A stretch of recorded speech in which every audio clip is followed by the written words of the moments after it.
තෙරුවන් සරණයි හැම දිනාටම. අදත් අපි මේ සූදානම් වන්නේ අපේ සුපුරුදු දහම් හමුව පවත්වන්නට. අද විවහාර වර්ෂයෙන් 2021 වර්ෂයේ අප්‍රේල් මාසයේ 21 වෙනිදා බදාද දවසක් අපේ ශ්‍රී ලංකා වේලාවෙන් සහ ශ්‍රී ලංකාවේ කැලෙන්ඩරයෙන් උදෑසන 5:30ට මේ දහම් හමුවට එකතු වෙන්නේ. අන්තර්ජාලය ඔස්සේ ස්කයිප් මාධ්‍යයෙන් අපි හමු වෙන්නේ. මේ වන විටත් ස්කයිප් මාධ්‍යයෙන් අපේ කල්යාණ මිත්‍ර පිරිස, සුපුරුදු කල්යාණ මිත්‍ර පිරිස දහම් හමුවට එකතු වී සිටිනවා. අපි හැමදෙනාම ගෞරවයෙන් කල්යාණ මිත්‍රත්වයෙන් පිළිගනිමු. පූජනීය ස්වාමීන් වහන්සේලා, මෙහෙණින් වහන්සේලා ඇතුළු කල්යාණ මිත්‍ර හැමදෙනාම වෙනද වගේම අපි සදහම් හමුව ආරම්භ කරමු. මේ උතුම් ශ්‍රී සද්ධර්මය අවබෝධ කරගෙන ලෝක සත්‍යය කෙරෙහි අප්‍රමාණ කරුණාවෙන් දේශනා කොට වදාළ තථාගත බුදු පියාණන් වහන්සේ සම්බුද්ධ ගෞරවයෙන් සිහි කරගෙන নমස්කාර පාඨය 3 වාරයක් කියලා බුද්ධ වන්දනාවෙන් අපි ධම්ම හමුව ආරම්භ කරමු. නමෝ තස්ස භගවතු අරහතෝ සම්මා සම්බුද්දස්ස. නමෝ තස්ස භගවතු අරහතෝ සම්මා සම්බුද්දස්ස. නමෝ තස්ස භගවතු අරහතෝ සම්මා සම්බුද්දස්ස. සාදු සාදු සාදු. තෙරුවන් සරණයි හැම දිනාටම. අවසරයි කල්යාණ මිත්‍ර සියලු දෙනාගෙන්ම. අපේ සුපුරුදු දහම් හමුව අදත් මේ හෝරා දෙකක කාලය අපි බලාපොරොත්තු වෙනවා. මෙතෙන් සිට ඉදිරියට පවත්වාගෙන යන්නට.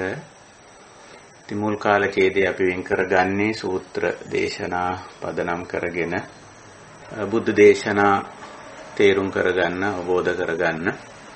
ඉන් අනතුරුව අපි ටික වෙලාවක් ගත කරනවා ඉදිරිපත් වෙන ප්‍රශ්න ගැටලු ආදිය සාකච්ඡා කිරීම සඳහා.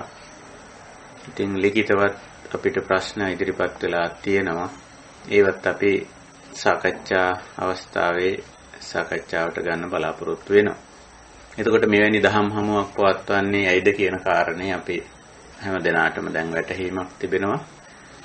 අපිට ධර්ම අවබෝධය අවශ්‍යයි. එක් පැත්තකින් අපි මේ ගත කරන මනුෂ්‍ය ජීවිතයේ පෞද්ගලික ජීවිතයේ, සමාජ ජීවිතයේ කියලා මූලික වශයෙන් අපිට කොටස් දෙකකට පෙන්වන්න පුළුවන්කම තියෙනවා. මේ ජීවිතයේ අපි කරන කියන දේවල්, ප්‍රශ්න ගැටලු, දුක්ඛ දෝමනස්යන් අවම කරගෙන කටයුතු කරන්නට අපිට ධර්ම අවබෝධය තමයි අතිශයින් උපකාරී වෙන්නේ. ඊළඟ කාරණේ වෙන්නේ අපේ මේ සියලු දුක්ඛ දෝමනස්යන්ගෙන් මිදී ලබන පරම ශාන්ත නිර්වාණ ධර්මය සාක්ෂාත් කිරීම පිණිස මේ ධර්මය අපි හැම දිනාටම අත්‍යවශ්‍යයෙන් අපි දැනගත යුතුයි, අවබෝධ කරගත යුතුයි. ඉතින් මේක සමහර තැන්වල උභයාර්ථ සංසිද්ධිය කියලා සඳහන් කරලා තිබෙනවා. උභය කියන්නේ දෙක කියන අර්ථය. අර්ථ සංසිද්ධිය කියන්නේ යහපත සිදු කර ගැනීම කියන අර්ථය. ඒ කියන්නේ අංශ දෙකක යහපත. ඒක ලෞකික සහ ආධ්‍යාත්මික කියලාත් සමහර තැන්වල වචන යෙදিলা තියෙනවා. ඉතින් දෙපැත්තම යහපත් කර ගැනීම අවශ්‍යයි. ලෞකික අංශය කියලා කිව්වම සමහර අය මේ කාමයේ සම්බන්ධ වචනෙත් මෙතෙන්ට පටලවාගෙන තියෙනවා. නමුත් ලෞකික කියන්නේ කාමය කියන එක නෙවෙයි. මේ ලෝකයට අයිති, මේ ලෝකේ ජීවත් වෙනකොට අප විසින් කළ යුතු වැඩ කටයුතු කියන අදහස ලෞකික කියලා කියන්නේ. ඉතින් ඒවා තමයි අපි අන්තිම වශයෙන් මේ සුද්ධ පවිත්‍ර කරන්නේ, පිරිසිදු කරන්නේ, යහපත් කරන්නේ, නිවැරදි කරන්නේ. ඒවම තමයි. ඉතින් උදාහරණයක් හැටියට ගත්තොත් අපි මේ ලෝකේ ජීවත් වෙනකොට කතා බහ කරන්න සිද්ධ වෙනෝනේ. යම් යම් අය එක්ක අදහස්ව මාරු කරගන්න, අපේ අදහස් අනිත් අයට කියන්න, එයාගේ අදහස් දැනගන්න එහෙම අවශ්‍ය වෙනෝනේ. එතකොට අපි මිනිස්සු හැටියට ඉතින් කතා බහ කරනවා. මේ කතා බහ කිරීම මූලික වශයෙන් ගත්තම ලෞකික දෙයක්. මේ ජීවිතය ගත කිරීමේදී අපිට සිද්ධ වෙනවා කතා බහ කරන්න. එතකොට ඒ කතා බහ නිවැරදි කර ගැනීම, පිරිසිදු කර ගැනීම, යහපත් කර ගැනීම ඒකම තමයි සම්මා වාචා කියවම නිවන් මාගේ අංගයක් බවට පත් වෙන්නේ. 아무තු කතාවක් නෙමෙයි. අපි මේ එදිනෙදා එකිනෙකා කරන කතා බහම තමයි සම්මා වාචා බවට පත් වෙන්නේ. ඒ වචනය හික්මවීමක්. ඒකයි ඒකට සීල කියලා කියන්නේ. වචනයේ හික්මවීමක් එතන තියෙනවා. එතකොට මේක එක්තරා විදිහක මේ ලෞකිකත්වයේ සිට අධ්‍යාත්මිකත්වයට යාම කියන එක පවතින යම් කිසි දෙයක් ගුණාත්මක වෙනසක් ඇති කර ගැනීමක් හැටියට අපිට පෙන්වන්න පුළුවන්. ඊළඟට කම්මන්ත ගත්තොත් යම් යම් ක්‍රියාකාරකම් අපිට මේ ජීවිතේදී කරන්න වෙනවා. කය මෙහෙවල යම් යම් දේ කරන්න වෙනවා. මේ ජීවිත පැවැත්ම සඳහා.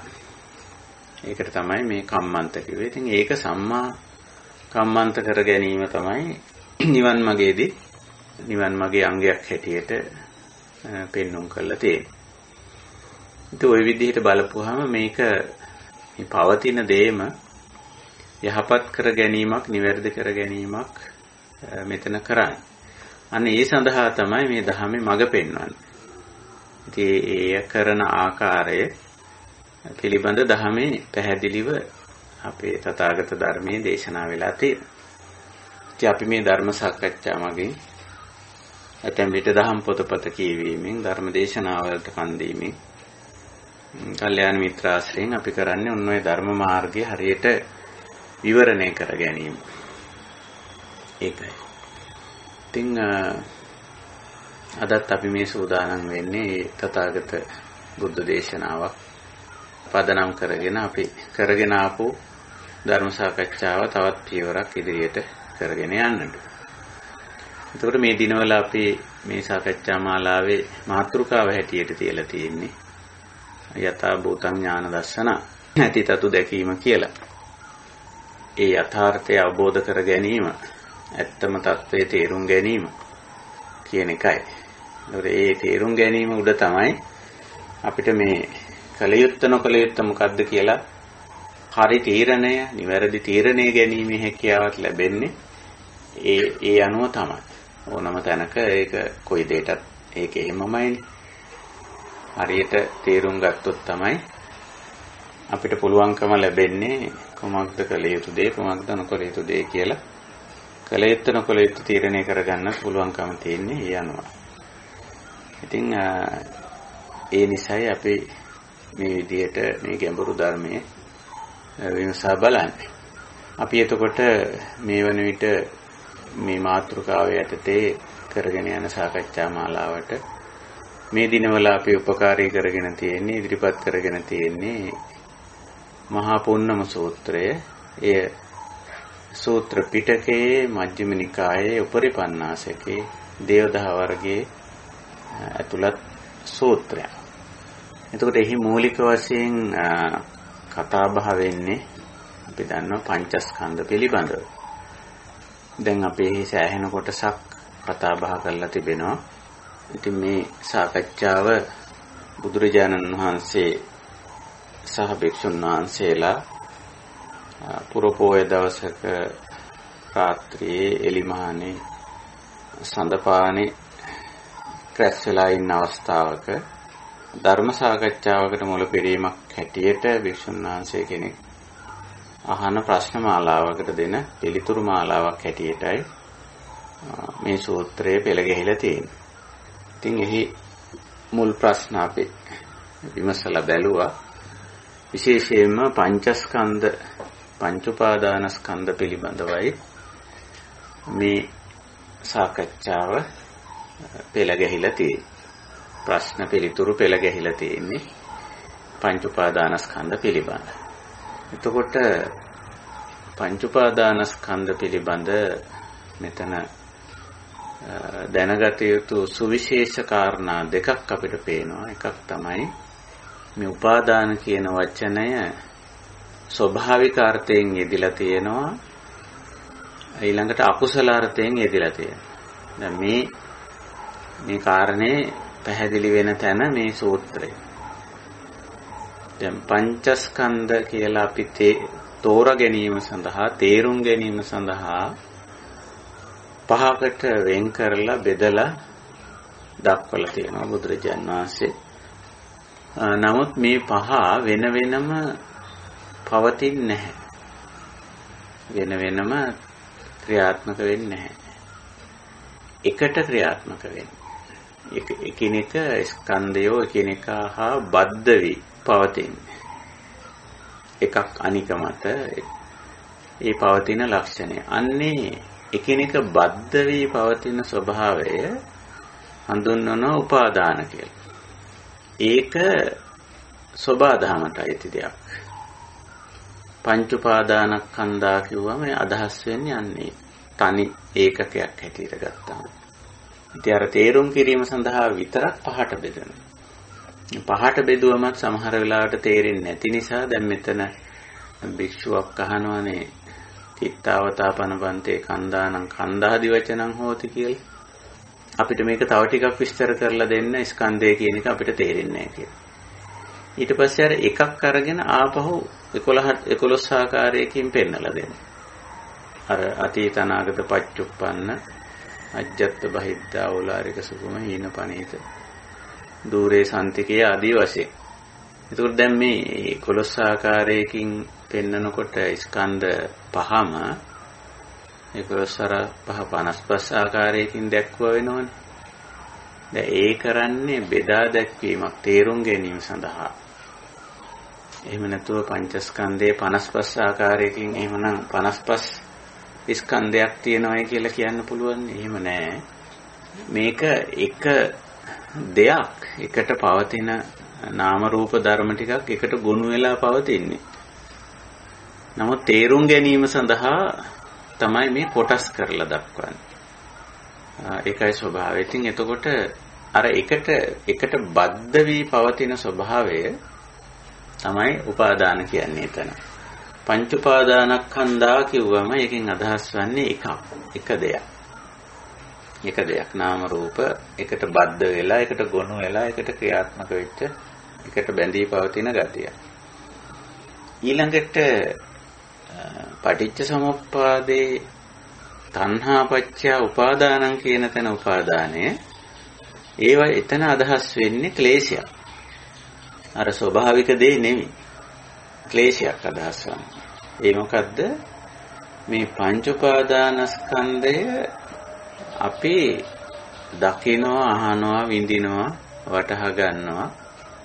ඒවා පවත්වාගෙන යනවා. එතකොට මොකද වෙන්නේ? පංච උපාදානස්කන්ධයේ කෙරෙහි ඡන්ද රාගයක් ඇති වෙනවා. ඡන්ද රාග. ඒකයි බුදුරජාණන් වහන්සේ පංච සුපාදානස්කන්ධේසු ඡන්ද රාගෝ තන් තත්ත උපාදානං කියලා කිව්වා. මේ දේශනාවේදී. ඒතර පංච උපාදානස්කන්ධයේ කෙරෙහි ඇති කරගන්නා වූ ඡන්ද රාගය තමයි තං තත්ත උපාදානං. කොතන උපාදානයේද? අර තණ්හා පත්‍ය උපාදානං කියන තැන උපාදාන. ඒක අකුසලයක්. අන්න ඒක අලලා තමයි බුදු පියාණන් වහන්සේ දේශනා කරේ පංච උපාදානස්කන්ධා දුක්ඛා කියලා. ඒ ඡන්ද රාග කිරීමෙන් ඇති වෙන తত্ত্বය. ඔන්න ඔය වෙනස ඔය කාරණේ ගොක් අය පටලවාගත්ත කාරණයක්.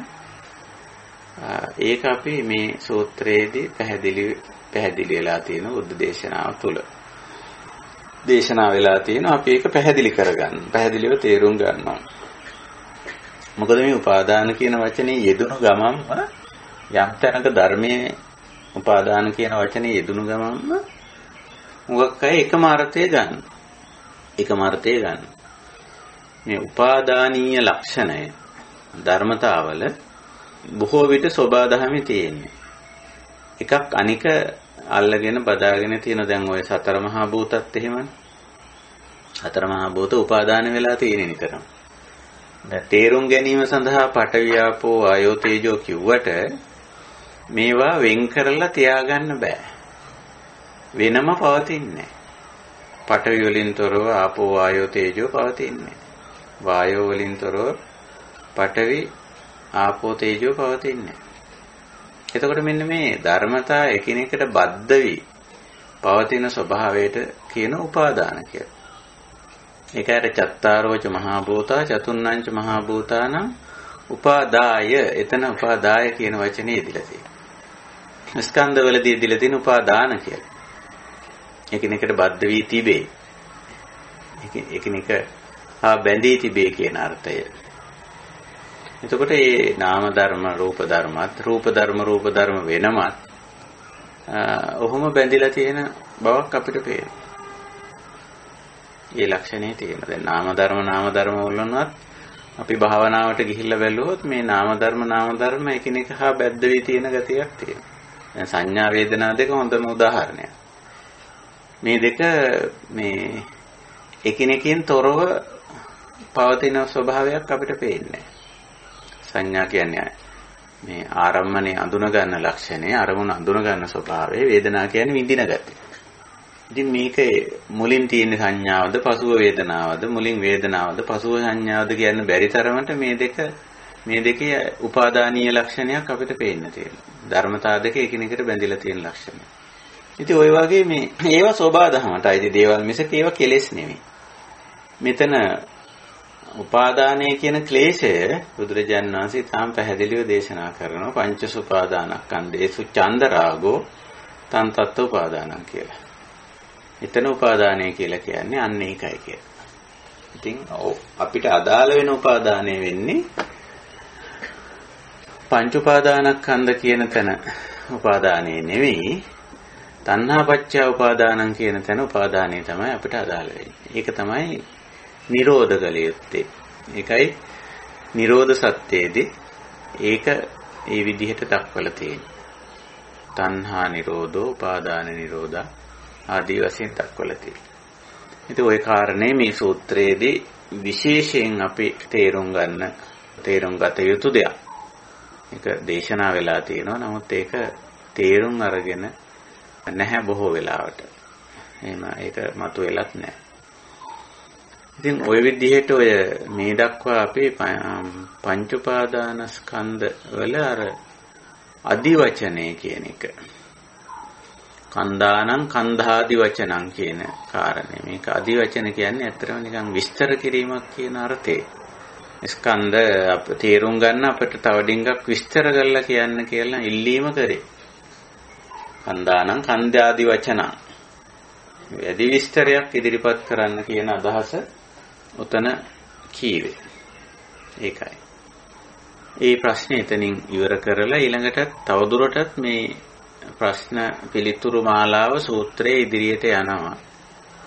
ඊළඟට අහන්නේ ඕනුකෝ බන්තේ හේතු කෝ පච්චයෝ රූපක්ඛන්දස්ස පඤ්ඤාපනාය වේදනාක්ඛන්දස්ස පඤ්ඤාපනාය සංඥාක්ඛන්දස්ස පඤ්ඤාපනාය සංකාරක්ඛන්දස්ස පඤ්ඤාපනාය විඥානක්ඛන්දස්ස පඤ්ඤාපනාය කියලා. හේතු පච්චය දෙක අහනවා. දැන් ඔය හේතු ප්‍රත්‍ය කියන දෙක තමයි අද අපි ඩිංගක් අවධානයට ගන්නෙ. පළමුවෙන් අපි මේ හේතු සහ පච්චය කියන දෙක පොඩ්ඩක් වෙන් කරගන්න අවශ්‍යයි. අපි කලින් අවස්ථාවකත් මේක අපේ කල්යාණ මිත්‍රයෙක් අහපු ප්‍රශ්නයකදී මම පැහැදිලි කරා. දැන් හේතු කිව්වම අදහස් වෙන්නේ ඕනම දෙයකට තියෙනවා. ඕනම දෙයක් ඇති වෙන්න, පවතින්න හෝ වෙනස් වෙන්න හෝ නිමා වෙන්න මූලික අත්‍යන්තයෙන් අත්‍යවශ්‍ය වූ යම් දෙයක් තියෙනවා. ඒකට හේතු කියනවා. ඊළඟට අත්‍යවශ්‍ය කාරණේ තිබ්බත් ඒ දේ සිදුවෙන්න තවත් අතිරේක කාරණා අවශ්‍ය වෙනවා. අතිරේක කාරණා වලට පච්චය කියනවා. මූලික කාරණේට හේතු කියනවා. ඒක තමයි සාමාන්‍යයෙන් අපේ ධර්මයේ තුල අපිට පේන්න තියෙන ලක්ෂණය. හේතු පච්චය. ඉතින් මෙතෙන්දී බුදුරජාණන් වහන්සේගෙන් මේ අහන ප්‍රශ්නේදී සමහර වෙලාවට මේ හේතු සහ ප්‍රත්‍ය කියන වචන දෙකම සමානාර්ථයෙන් යෙදිච්ච අවස්ථාවක් තියෙනවා. සමානාර්ථය. හැබැයි සියුම්ම බැලුවොත් මේ වචන දෙක අර්ථ දෙකක යෙදිලා තියෙනවා. හේතු කියන එක දක්වලා තියෙන්නේ මූලික හේතුව සඳහා. පච්චය කියන එක දක්වලා තියෙන උපකාරක ධර්මයේ සඳහා. මෙතෙන්දී බුදුරජාණන් වහන්සේ බලමු අපි මොනවද මේ හේතු ප්‍රත්‍ය අහපුවාම දෙන පිළිතුරු කියලා. එතකොට මොකක්ද අදහස් කරලා තියෙන්නේ? මූලික හේතුවද උපකාරක ධර්මතාවයේද කියන එක අපි බලමු. ටිකක් සාකච්ඡා කරගෙන යනකොට අපිට ඒක වැටහෙයි. සූත්‍රයේ තියෙන පිළිතුරු වලින්. එතකොට කෝනකෝ බන්තේ හේතු කෝපච්චය රූපස්කන්ධස්ස පඤ්ඤාපනයි. මේ රූපස්කන්ධයක් ඇති වෙන්න එහෙම දෙයක් ඇතිවීම සඳහා හේතුව කුමක්ද?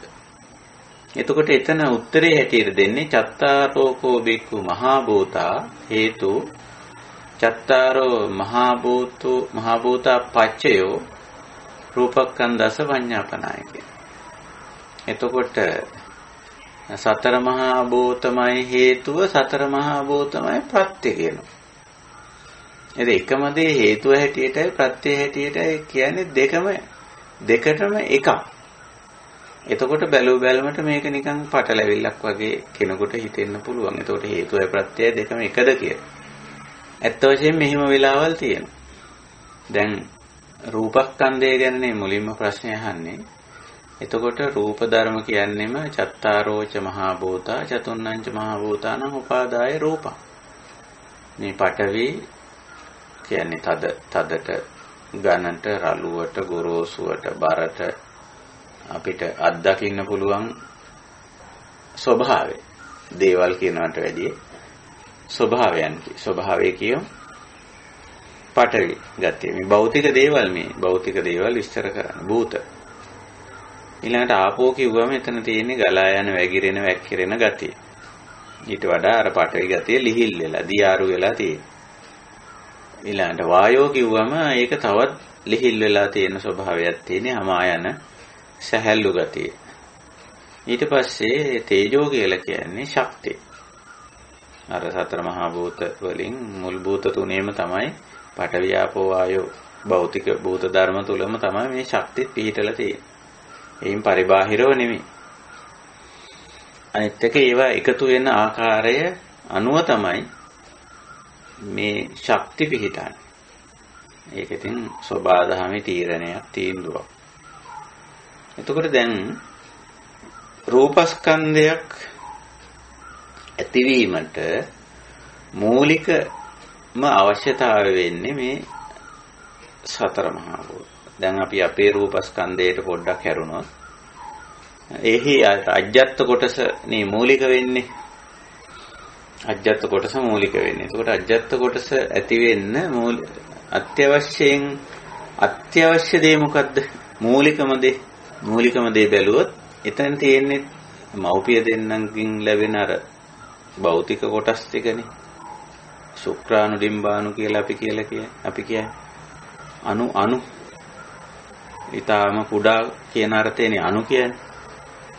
ඊටාම කුඩා සියුම් කොටස් දෙකක් ඉම සත්වයාගේ කුමන හෝ සත්වයෙකුගේ මෞපිය දෙදෙනාගෙන් ලැබෙන්නේ එකතු වෙන්නේ අවශ්‍ය වෙන්නේ ඒක අත්‍යවශ්‍යයි. අත්‍යන්තයෙන්ම අවශ්‍ය කොටස. එතකොට එතන තියෙන්නේ මොනවද? එතන තියෙන්නේ චත්තාරෝ මහා භූතා. හතර මහා භූත තියෙනවා. දැන් ඔන්න රූපස්කන්ධයට අත්‍යවශ්‍ය දේ මූලිකම දේ බැලුවොත් සතර මහා භූත කියන එක පැහැදිලි. මවගෙන් පියාගෙන් ලැබෙන සතර මහා භූත කොටස් දෙකක්. එහෙම.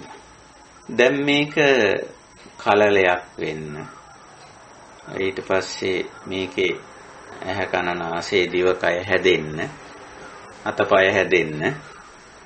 තව මේකට අත්‍යවශ්‍ය දේ අපි කියන්නේ මේ කලලය හැදිලා කලලේ වර්ධනය වෙනවා කියලා. බිහි වෙන්න මව් කුසෙන් එළියට එන්න මට්ටමට වර්ධනය වෙන්න උපකාරී වෙන දේවල් මොනවද? අන්න ඒවට ප්‍රත්‍ය කියන උපකාරක ධර්ම. ඒ උපකාරී වෙන්නේ සතර මහා භූතමයි. දැන් මවගේ ශරීරයෙන් මේ කලලයාට ලැබෙන්නේ මොනවද? මව් කුසේ ඉන්න කාලේ ඒත් සතර මහා භූතම තමයි. ඒ මවගේ ශරීරය තුලින් ඒ ටික ලබා ගන්න. ලැබෙනවා හේතුඵල ධර්මානුකූලව. ලබා ගන්නවා නෙවෙයි ලැබෙනවා. ඒක ධම්ම නියම. ඊට පස්සේ අපි හිතමු යම් දවසක මේ කලලයා මව් කුසෙන් එළියට ආව නැත්නම් බිත්තරෙන් එළියට ආවා කියලා. එතන ඉඳලා මෙයාගේ වැඩිම සඳහා වර්ධනය වීම සඳහා උපකාරී වෙන්නේ මොනවද? මේ රූපස්කන්ධය. ඒත් සතර මහා භූතමයි. අපි බත් කනවා, වතුර බොනවා, හුස්ම ගන්නවා, බෙහෙත් ගන්නවා, ව්‍යායාම කරනවා. මේ හැම එකක් තුළින් ගන්නේ සතර මහා භූත. පඨවි, ආපෝ, ආයෝ, තේජෝ. මේ හතර තමයි ගන්නේ. ඉතින් එතකොට පැහැදිලි නේද මේ බුදුරජාණන් වහන්සේ දෙන පිළිතුර? අර භික්ෂුව අහන්නේ කෝ නුකෝ බන්තේ හේතු කෝ පච්චය. මූලික කාරණේ මොකද්ද? උපකාරක ධර්මතා මොනවද? මේ රූපස්කන්ධයක ප්‍රකට වීම කියන එකෙන් පඤ්ඤාපන කියන වචනේ අදහස් කරන්නේ සිංහලෙන් අපිට ප්‍රකට වීම කියලා කියන්න පුළුවන්. ඒ කියන්නේ අපිට පේන්න තියෙනවා. හට ගන්නවා, පවතිනවා. මේ හට ගැනීම සහ පැවතීම පඤ්ඤාපන කියන්නේ. එතකොට හට ගන්නට සහ පවතින්නට හේතු කාරණා මොනවද කියලායි මේ හෙව්වේ. එතකොට බුදුරජාණන් වහන්සේ දේශනා කරන්නේ හේතුවත් සතර මහා භූත, ප්‍රත්‍යයත් සතර මහා භූත. එවන්න අපට ඕක පැහැදිලි. අර කබලීකාර ආහාර කියලා ආහාර ගැන කතා කරද්දී අපි යම්කිසි සාකච්ඡාවක් කළානේ. එතකොට මේ ශාරීරික පැවැත්ම සඳහා ඒ කබලීකාර ආහාර අවශ්‍ය වෙනවා. කබලීකාර ආහාර කිව්වේ සතර මහා භූතමයි. වෙන දෙයක් නෙමෙයි. ওই විදිහයි රූපස්කන්ධයේ පැනවීමට අවශ්‍ය කරන හේතු ප්‍රත්‍ය. ඊළඟට ඉතිරි ස්කන්ධ වලටත් ගිහිල්ලා බලමු. ඊළඟට වේදනා ස්කන්ධේ පැනවීමට හේතු මොනවද? පස්සෝ හේතු පස්සෝ පච්චයෝ වේදනාඛණ්ඩස්ස පඤ්ඤාපනයි. පස්ස. දැන් පස්ස වේදනා සංඥා චේතනා පස්ස මානසිකාර කියන්නේ අපි දන්නා මූලික නාම ධර්ම කියලා. නාම කියලා තේරෙන්නේ නැති නිසා පහට කඩලා පෙන්වනවා. එතකොට දැන් පහට කැඩුවම කෙනෙක් හිතන්න පුළුවන් අර පංචස්කන්ධයේ පහට කැඩුවා වගේ නාම පහට කඩපුවා මේවා වෙන වෙනම තියෙනවා කියලා. එහෙම වෙන වෙනම පැවැත්මක් නැහැ. නාමත් නාමං කියලා තනි වචනෙන් හඳුන්වන, රූපං කියලා තනි වචනෙන් හඳුන්වන. ඒ මොකද මේ නාමං කිව්වම විස්තර කිරීමට පහක් දැක්වුවට පැවැත්ම පවතින ආකාරය බැලුවොත් එහෙම වෙනම පවතින්නේ නැහැ. නාම ධර්ම එකට පවතින. නාමං කියලා. ඒක නිසා අන්තිමට නාමයි රූපයි වෙන වෙනම පවතින්නෙත් නැහැ. නාම රූපං කියලා තනි වචනයෙන් හඳුන්වනවා. එහෙමයි. එතකොට මෙතන වේදනා පස්ස අර මූලික නාම ධර්ම වලින් දෙකක් පෙන්වනවා. වේදනා කන්දස්ස පඤ්ඤාපනාය පස්සෝ හේතු පස්සෝ පච්චයෝ. පස්සේ තමයි හේතුවයි ප්‍රත්‍යයයි දෙකම කියන්නේ. ඒ මොකද මේ දෙකම එකක් උනේ. එතකොට මුලින්ම අපි බැලුවොත් මේ වේදනා කියන විඳීම කියන ස්වභාවය ඇති වෙන්න යමක් විඳින්න අරමුණක් තියෙනවා. අරමුණක් නැතුව විඳින්නේ මොකද්ද? විඳින්න නම් විඳින්න දෙයක් තියෙනවා. එතකොට රූපයක්, ශබ්දයක්, ගන්ධයක්, රසයක්, ස්පර්ශයක්, යම්කිසි ධර්ම කාරණයක් ආදී වශයෙන්. දැන් රූපයක ගත්තත් රූපේ මොකද්ද විඳින්නේ? මොකද්ද රූපේ විඳින්නේ? රූපේ විඳින්නේ සමහර විට එහි වර්ණය වෙන්න පුළුවන්. එහෙම නැත්නම් එහි රටාව වෙන්න පුළුවන්. ඒ වගේ වර්ණ රටා එහි උස මහත දිග පළල ආදී රූපේට ආවේනික දේවල් තියෙනවා. ඒ කියන්නේ ඇහැට පෙනෙන දේ. ඉතින් මේ ඒක විඳින්න නම් මේක මනසේ අවධානය යොමු වෙලා ඒ වර්ණයට ඒ රිද්මයට ඒකේ දිග පළල උස ගැඹුර මේ වගේ කාරණා. ඒ කාරණා හිතට යන්න ඕන. සිත් වදින්න ඕන. එතකොට දැන් හිතෙන්න පුළුවන් දැන් හිත කියලා එකක් තියෙනවා. ඒක ඇතුළට ගියා වර්ණය කියලා. ඒ වගේ අදහසක් එන්න පුළුවන්. එහෙමම නෙවෙයි. එහෙමම නෙවෙයි. මේ අරමුණ කියන අවදිමත් භාවයක් ඇති වෙලා විඥානං අවදිමත් භාවයක් ඇති වෙලා ඊට පස්සේ ඒ අරමුණ පිළිබඳ එක්තරා සාවධාන බවක් අඛණ්ඩ අවධානයේ සහිත ලක්ෂණයක් මේ පස්සෝ කියන්නේ. දැන් අවධානයේ අවදිමත් වුණානේ. චක්කු විඥානං කියලා. නැත්තම් සෝත විඥානං ශබ්දයට අවදි වුණානේ. මම මේකෙදි පාවිච්චි කරන්නේ අවදි වුණා වගේ අදහස. අවදි වුණා කියන වචනේ. ඒකෙන් අදහස් කරන්නේ නිදාගෙන ඉඳලා හැරුණා කියන එක නෙමෙයි. අවධානයට ලක්ුණා කියන තේරුම. එතකොට දැන් ඇහැ ඉදිරියට රූපයට ආපුවාම මනසේ අවධානයට ලක්ුණා. ඔන්න චක්කු විඥාන. කනට ශබ්දේ වැදුනම මනසේ අවධානයට ලක්ුණා. නැත්නම් මනසේ අවධානය ඒ රූපේ ශබ්දේ කෙරෙහි ඇති වුණා. රූපේ කෙරෙහි ඇති වුණා. චක්කු විඥානං සෝත විඥානං විදිහට ඔය ආකාරයෙන්. එතකොට මේ අවධානයට ලක්ුණා කියලා අපි හිතමු. අවධානයට ලක් වෙලා ශනිකවම අවධානයෙන් ගිලිහිලා ගියා. එහෙනම් විඳීමක් වෙන්නේ අර අවධානය පොඩ්ඩක් දිගට පවතිනවා. පොඩ්ඩක් ටික වෙලාවක් ඒක බලාගෙන ඉන්න ඕන. ටික වෙලාවක් අහගෙන ඉන්නකොට තමයි ඔන්න වේදනාව පටන් ගන්න. විඳින්න පටන් ගන්න. ඒකේ වර්ණය හෝ දැන් ටික වෙලාවක් එක දිගට රූපේ දිහා බලාගෙන ඉන්නේ නැත්තම් ඒ කියන්නේ මානසික අවධානය දිගටම පවතින්නේ නැත්තම් මේකේ තියෙන ගති ලක්ෂණය විඳින්න බෑ. දැන් මම මේක මීට වැඩි නිකන් ඕලාරික සරල උදාහරණයක් කියන්නම්. දැන් අපි සමහර දේවල් දිවෙන් රස විඳිනකොට දිවේ තියලා නිකන් තලු මරලා බලනවනේ ටික වෙලාවක්. නැත්නම් දිවේ තිබ්බ ගමන් මේකේ රසය දැනෙන්නේ නැහැ. දිවේ තියලා පොඩි වෙලාවක් ගත වුණාම ඔන්න රසය දැනෙන. අන්න ඒ වගේ මේ විඥානය පහළ වෙලා චක්කු විඥානය හෝ සෝත විඥානය හෝ ගාන විඥානය හෝ ජීවහ විඥානය හෝ කාය විඥානය මනෝ විඥානය එක පහළ වෙලා ඒක ඩිංගක් එක දිගට තියෙනවා. අන්න ඒ ස්වභාවය තමයි මෙතන මේ පස්ස කියලා තියෙන්නේ. පස්ස කියන එකට ඉතින් අපි සිත් වැදීම කියලා තමයි අපි සිංහලයේදී පරිවර්තනය කරලා තියෙන්නේ. නමුත් මේ ස්වභාවය බැලුවොත් අර අවදිමත් භාවයේ දිගට තියෙන ලක්ෂණය. දිගට තියෙන. මේක නිකන් සතියට බොහොම ළඟයි. සතියට බොහොම කිට්ටු ලක්ෂණයක් මේක.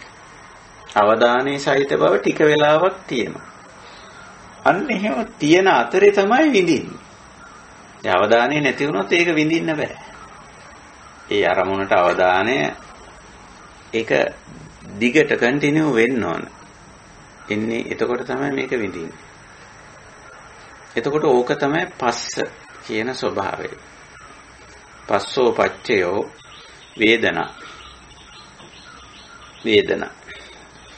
ඉතින් ඔන්න ඔය විදිහට පස්සේ තමයි විඳීමට අත්‍යවශ්‍ය හේතු. එතකොට දැන් කෙනෙක් හිතන්න පුළුවන් මේ විඳින්නේ රූපේනේ. රූපේ ගති ලක්ෂණ, ඒකේ වර්ණය, ඒකේ රිද්මේ රටාවනේ. ශබ්දේ ශබ්ද රටාවනේ. ශබ්දේ තාලයනේ විඳින්නේ. එතකොට මේකට මූලික හේතුව ශබ්දේ නේද? ශබ්දේ තාලය නේද කියලා හිතෙන්න පුළුවන්. එහෙම හිතෙන්න පුළුවන්. නමුත් ඇත්තටම මේ ඒව තිබ්බට ඒව තියෙන්න පුළුවන්නේ. තිබුණට මේ මූලික මානසික తত্ত্বය ක්‍රියාත්මක වෙන්නේ නැත්නම් අර ශබ්ද තිබුණට රූප තිබුණට රූපවල වර්ණ තිබුණට ශබ්දවල රටා තිබුණට මේ ගන්ධයන්හි සුගන්ධ හෝ දුර්ගන්ධ ස්වභාවයන් තිබුණට රසයන්හි විවිධ රසයන් තිබ්බට මේක විඥානයේ වෙලා නැත්නම් අවදිමත් භාවයටපත් වෙලා අවධානයට ලක් වෙලා ඒ අවධානයේ දිගට නොතිබුණොත් මේක විඳින්න පුළුවන් කමක් නැහැ. විඳින්න පුළුවන් කමක් නැහැ. මේක ටිකක් දුරට අල්ලගෙන ඉන්න ඕන. මේ වැඩේ කරනකම් විඳිනකම් මේක අල්ලගෙන ඉන්න ඕන. මේක එහෙම නැත්තම් විඳින්න බෑ. ඒකයි ස්වභාවය. නිකන් තේ කෝප්පේ බොනකන් තේ කෝප්පේ අල්ලගෙන ඉන්නවා වගේ. නැත්තම් බෑනේ මේක. වතුර එක බොනකන් වතුර කෝප්පේ අල්ලගෙන ඉන්නවා වගේ. කෑම එක කනකන් කෑම පිඟාන අල්ලගෙන ඉන්නවා වගේ එක. හැබැයි මේක එහෙම භෞතික දෙයක් නෙවෙයි. අභෞතික දෙයක්, නාම ධර්මයක්. මොනෝකයි පස්ස කියලා කියන්නේ. අරමුණෙහි දිගට රැඳී සිටින අවධානය දිග්ගස්සන ගතිය. අවධානය ඇති වෙලා නැති වෙලා ගියොත් විඳින්න බෑ ඒක. ඇති වුණු අවධානය දිග්ගෙහෙන්න ඕන, දිගට තියෙන්න ඕන. ටික වෙලාවක් පවතින්න ඕන. එතකොට තමයි ඒක විඳින්න පුළුවන්කම තියෙන්නේ. මේක. දැන් මම ඕකට ඕනනම් මේ සරල ක්‍රියාකාරකම් කියත හැකි. අපි හිතමු දෙයි. ඔබට පුළුවන් ඔබේ එක අතකින් අනිත් අත මෙහෙම ස්පර්ශ කරන්න. එතකොට අපි හිතමු අපේ අල්ලෙන් අපේ මේ අත් දණ්ඩ ස්පර්ශ කෙරුවා කියලා. එතකොට මේ අල්ලේ තියෙන ගතිය ඒක විඳින්න නම් මේක ටික වෙලාවක් කරන්න ඕන. එක සැරේට නිකන් අත්ල අනිත් ශරීරයේ තව කොටසක වැදුනම ඒක දැනෙනවා. ස්පර්ශයක් දැනුණට මේ පස්සය ටිකක් පවතින්න ඕන. කාලාන්තරයක් තුල පවතින්න ඕන. එතකොට තමයි අඛණ්ඩව පවතිනකොට තමයි අර ඒතන තියෙන රළු බව හෝ මෘදු බව හෝ උෂ්ණය හෝ සීතල හෝ මොකක් හරිනේ අපි විඳින්නේ. ඒ විඳින්න පුළුවන්කම තියෙන්නේ එහෙම තමයි. ඒකයි ස්වභාවය. ඉතින් මෙන්න මේ යම්කිසි අරමුණක් ටිකක් දිග්ගැස්සෙන ගතිය ටික දුරක් පවතින ලක්ෂණය. මනසේ ඇති වුණු අවධානය ටික දුරක් පවතින. මේක අල්ලගෙන ඉන්න ගතිය පස්සෝ කියලා කියනවා. ඔකට සාමාන්‍ය ස්පර්ශය කියලා වචනයක් දානවා. ඒ වුණාට ඒක වචනයෙන් මේකේ අර්ථය අල්ලන්න බෑ. මේක භාවනාවෙන් තමයි අපි පස්ස කියන එක හරියටම අල්ලගන්න පුළුවන්කම තියෙන්නේ. ඒකයි. ඉතින් ඔය විදිහට මේක නාම ධර්මයක්. ස්පර්ශය කිව්වම නිකන් භෞතික දෙයක් හැටියට හිතන්න ඉඩ තියෙනවා. මේක භෞතික දෙයක් නෙවෙයි. රූප ධර්මයක් නෙවෙයි පස්සෝ කියන්නේ. ඒකයි. ඉතින් පස්සෝ හේතු වේදනා කන්දස්ස පඤ්ඤාපනයි. මේ විදිහට වේදනා කන්දක් හැදෙන්න හේතුව පස්සය. පස්සය නැත්තම් විඳින්න බෑනේ. එහෙනම් අන්න හේතුව. ඊළඟට පස්සෝ හේතු විතරක් නෙවෙයි පස්සෝ පච්චයෝ කියන වචනේත් මෙතෙන්දී යෙදිලා තියෙනවා. පස්සෝ හේතු පස්සෝ පච්චය වේදනා කන්දස්ස පඤ්ඤාපනයි. ඒක ආයි කරන්නත් වෙනවා. ඒක නැවත නැවත පස්ස වෙනවා. කියන්නේ පස්සේම තමයි මේකට අවස්ථාව සලසා දෙන්නේ. ඒක එක දිගට තියෙන්නත් ඕන, නැවත නැවත සිද්ධ වෙන්නත් ඕන. අර කන්ද ගොඩ ගැහෙයි. පස්සේ නැවත නැවත වෙන්නේ බෑ. දැන් එක දෙයක් වින්දට කන්දක් ගොඩ ගැහෙන්නේ නැහැනේ. දැන් අපි වේදනා කන්ද මෙතෙන්දී පොඩ්ඩක් විමසලා බැලුවොත් විඳපු දේවල් ගොඩාක් තියෙනවා අපේ ජීවිතේ. රූප ඇහින් දැකලා රූප විඳලා තියෙනවා. ඒකෙත් කෙලවරක් නැහැ. වින්දනය කරපු රූප ප්‍රමාණය අප්‍රමාණයි. කනින් අහලා ශබ්ද වල රටා තාල වින්දනය කරලා තියෙනවා. ඒවා අපේ මතකයේ තියෙන. ඔය ආපහු සින්දු එහෙම කියන්න පුළුවන්කම තියෙන්නේ ඇයි? ආපහු ගීතයක් ආයෙ කියන්න පුළුවන් වෙන්නේ. ඒකේ තාලය තමයි හුඟක්ම මතක තියෙන්නේ. ශබ්ද රටාව. ශබ්ද රටාව. පදමාලාව නම් පවතින්නේ රූප සංඥාවක් විදියට. නමුත් පවතින්නේ ශබ්ද රටාව. ඒකයි ස්වභාවය. ඉතින් ওই විදියට හුඟක් දේවල් එහෙම විඳපු දේවල් මතක තියෙනවා. ගඳ සුවඳ විඳලා තියෙනවා අප්‍රමාණව. ඒ විඳීම් ගොඩක් මතකයේ තියෙනවා. රස විඳලා තියෙනවා අප්‍රමාණ රසවත්. ස්පර්ශයන් රළු ගොරෝසු සීතල උෂ්ණ ආදී වශයෙන් ස්පර්ශයනොත් අප්‍රමාණ විඳලා තියෙනවා. එතකොට දැන් නැවත නැවත විඳීනමට නැවත නැවත පස්ස වෙනවා. එතකොට කන්ද හැදෙන්න දැන් පස්සය තමයි මේකට මූලික වෙන්නේ. නමුත් ආයෙ පස්ස වෙන්න ඕන. තව දේවල් විඳින්න නම් හැම අවස්ථාවකදී. එතකොට ප්‍රත්‍ය අන්න එතෙන්දී පච්චයෝ කිව්වේ අන්නේ කාරක. හේතුවයි ප්‍රත්‍යයයි දෙකම එකක් විදිහට පෙන්නනවා. පස්සෝ හේතු පස්සෝ පච්චයෝ වේදනා කන්දස්ස පඤ්ඤාපනා. ඊළඟට අහන්නේ සංඥා ගැන. ඒකටත් කියන්නේ පස්සෝ හේතු පස්සෝ පච්චයෝ සංඥා කන්දස්ස පඤ්ඤාපනායි. සංඥා කියන එක දැන් අපි දන්නවනේ අඳුනා ගැනීම කියන එකනේ. අඳුනා ගැනීම. එතකොට අඳුනා ගැනීමේදී මේක අඳුන ගන්න නම් එක දිගට මේක අල්ලාගෙන ඉන්න ඕන. අර පස්ස වෙලා තියෙනවා. දැන් මම සරල උදාහරණයක් කිව්වොත් අපිට ඇහෙන් යමක් අඳුන ගන්න ඒ රූපය එක දිගට ටික වෙලාවක් ඒ රූපය අපේ ඇහැ ඉදිරියේ තියෙන්න ඕනනේ. ඇහැ ඉදිරියේ තියෙන්න ඕන. නිකන් ඇහැ ළඟින් ක්ෂණිකව රූපයක් ඇහැ ඉදිරියෙන් ගියොත් ඒක අඳුනා ගැනීමක් සිද්ධ වෙන්නේ නැහැ. කිසියම් රූපයක් මෙතනින් ගිය බවට නිකන් යන්තම් දැනීමක් තියෙන විඥාන තියෙනවා. නමුත් මේක එක දිගට අල්ලාගෙන සිටියේ නැති නිසා ඇහැ ඉදිරියේ ඒ රූපය අඳුනගත්තේ නැහැ. මොන රූපයක්ද? කවුදෝ මෙතනින් ගියා. වේ කවුද ගියේ කියලා අඳුනගත්තේ නැහැ. මොකද්දෝ ඇහුණා මට. මට පැහැදිලි නැහැ මොකද්ද කියලා. මොකද්ද කිව්වේ? දැන් අපි සමහර වෙලාවට කවුරු හරි මොන හරි කිව්වම ආයෙසරයක් අහන මොකද්ද කිව්වේ? අද දැන් ඇයි එහෙම අහන්නේ? අරයා කියපු දේ ඇහිලා තියෙනවා. හැබැයි ඒක සංජානනය වෙලා නැහැ.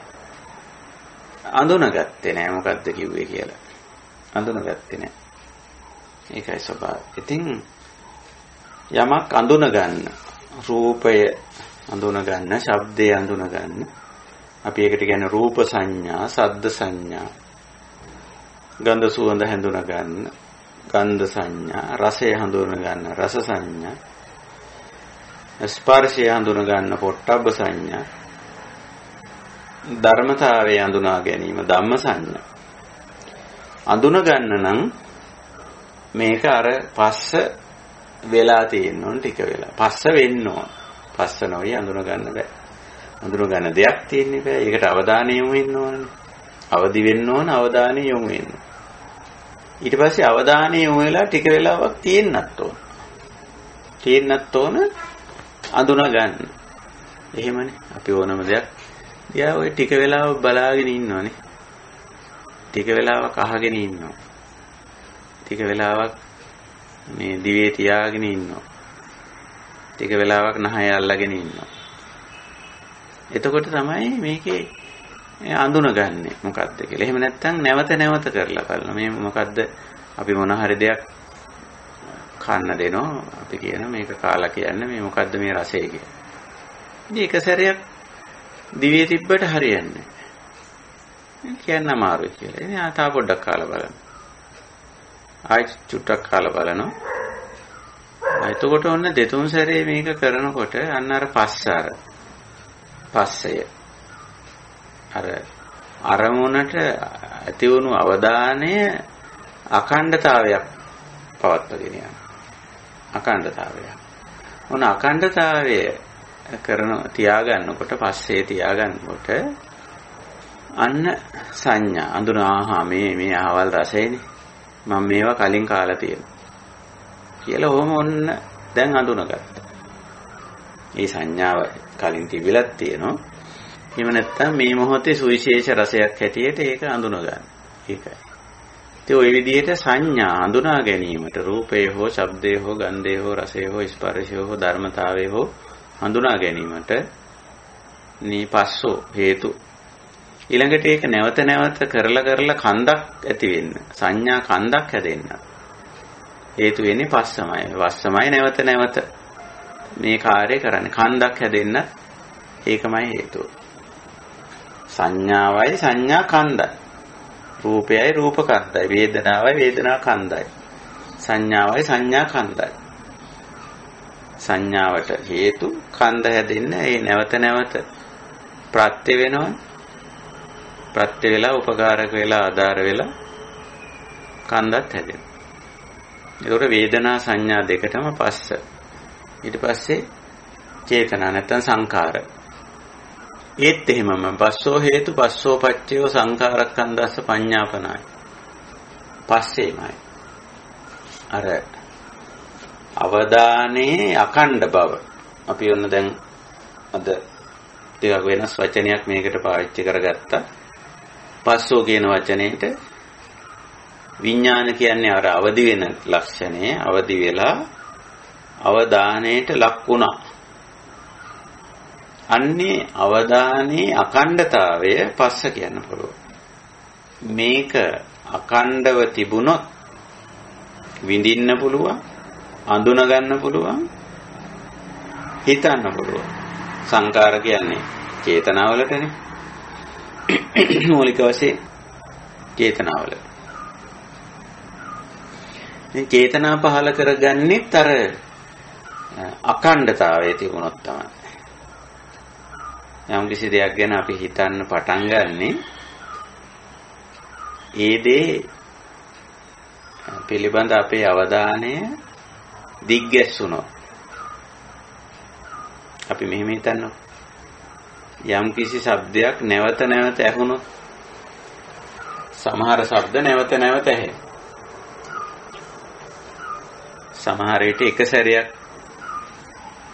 ඇහිලා නතර වුණොත් ඒක ගැන එච්චර අවධානයකට ලක් වෙන්නේ නැහැ විඳින්නේ නැහැ අඳුනගන්නේ නැහැ හිතන්නේ නැහැ සමහර શબ્ද එක දිගට ඇහෙන සමහර විට ඔබටත් ඇහෙනවා ඇති මගේ මයික්‍රොෆෝනේ කුරුල්ලෝගේ නාද එක දිගට ඇහෙන.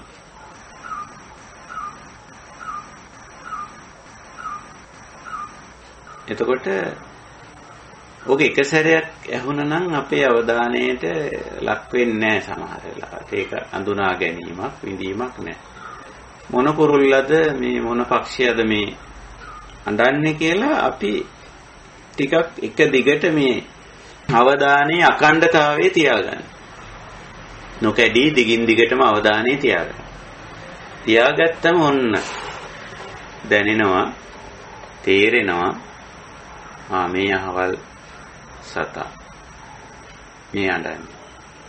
ඒ ඔය විඳින්නේ, අඳුනාගන්නේ, හිතන්නේ අර අඛණ්ඩතාවයේ තිබුණොත්. ඒකයි මේ පස්සෝ පච්චයෝ පස්සෝ හේතු වේදනා කන්දස්ස සංඥා කන්දස්ස සංකාරක්ඛන්දස්ස පඤ්ඤාපනාය කියලා තුනටම වේදනා සංඥා චේතනා තුනටම උපකාරී වෙන්නේ පස්සේ.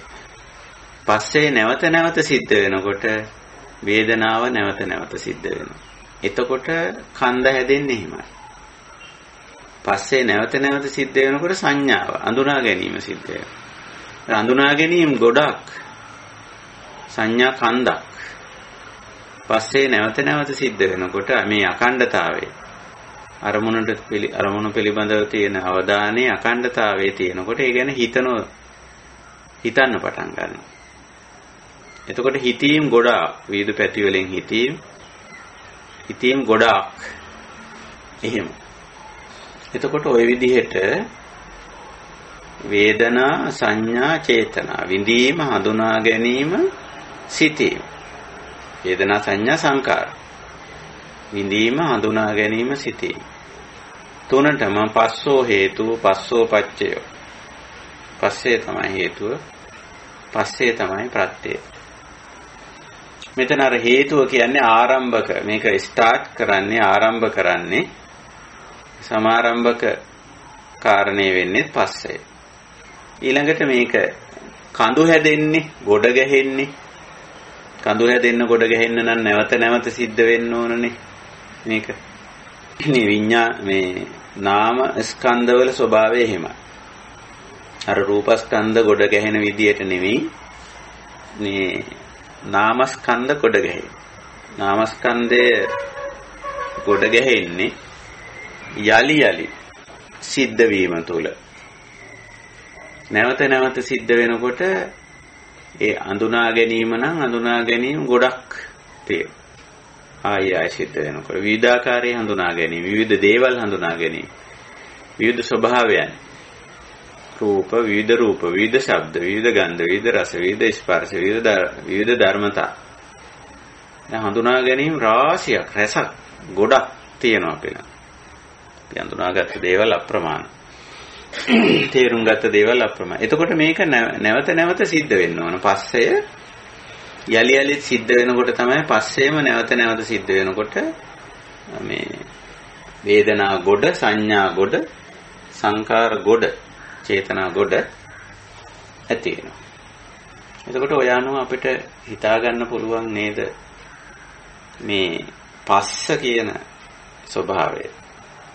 අර අවදානයේ අඛණ්ඩතාවය. අවදානයේ අඛණ්ඩතාවය. මේක සැරයක් අවධානයට ලක් වෙලා නැති වෙලා ගියොත් මේක වෙන්නේ නැහැ. ඒකේ අඛණ්ඩතාවය තියෙනවා. ඒක තමයි පස්ස කියන මානසික ස්වභාවය.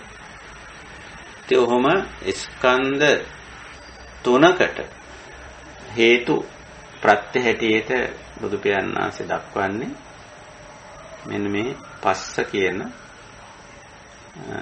මනෝභාවය නැත්නම් පස්ස කියන ස්වභාවය. එහෙම. ඊළඟට පස්වෙනි ස්කන්ධය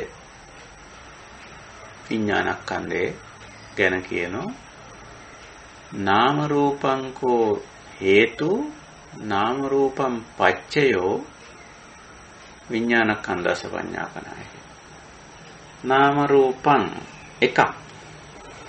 නැත්නම් මේක තේරුම් ගන්න අවස්ථාවේ නම් 9ක්නේ. රූප 4යි නාම 5යි. එහෙමනේ තේරුම් කරද්දි මේක තේරුම් කරේ චත්තාරෝ මහා භූතා පඨවි ආපෝ ආයෝ තේජෝ කියලා රූප 4ට කරලා පෙන්නවා.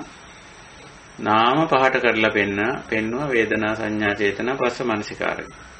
හැබැයි දැන් එකක් මේක. නාම රූපං. නාම රූපය. නාම රූපය. එතකොට විඥාන ස්කන්ධයක් පනවන්න නැත්නම් පෙන්වා දෙන්න පැවැත්ම විඥාන ස්කන්ධයක් අපිට දැක ගන්න පුළුවන් වෙන්නේ මොකක් හේතුවෙන්ද මොකක් ප්‍රත්‍යයෙන්ද? නාම රූප හේතු නාම රූප පච්චය. දැන් ඔන්න විඥානය කියන එක අපි කලින් සාකච්ඡා කරලා තියෙනවා.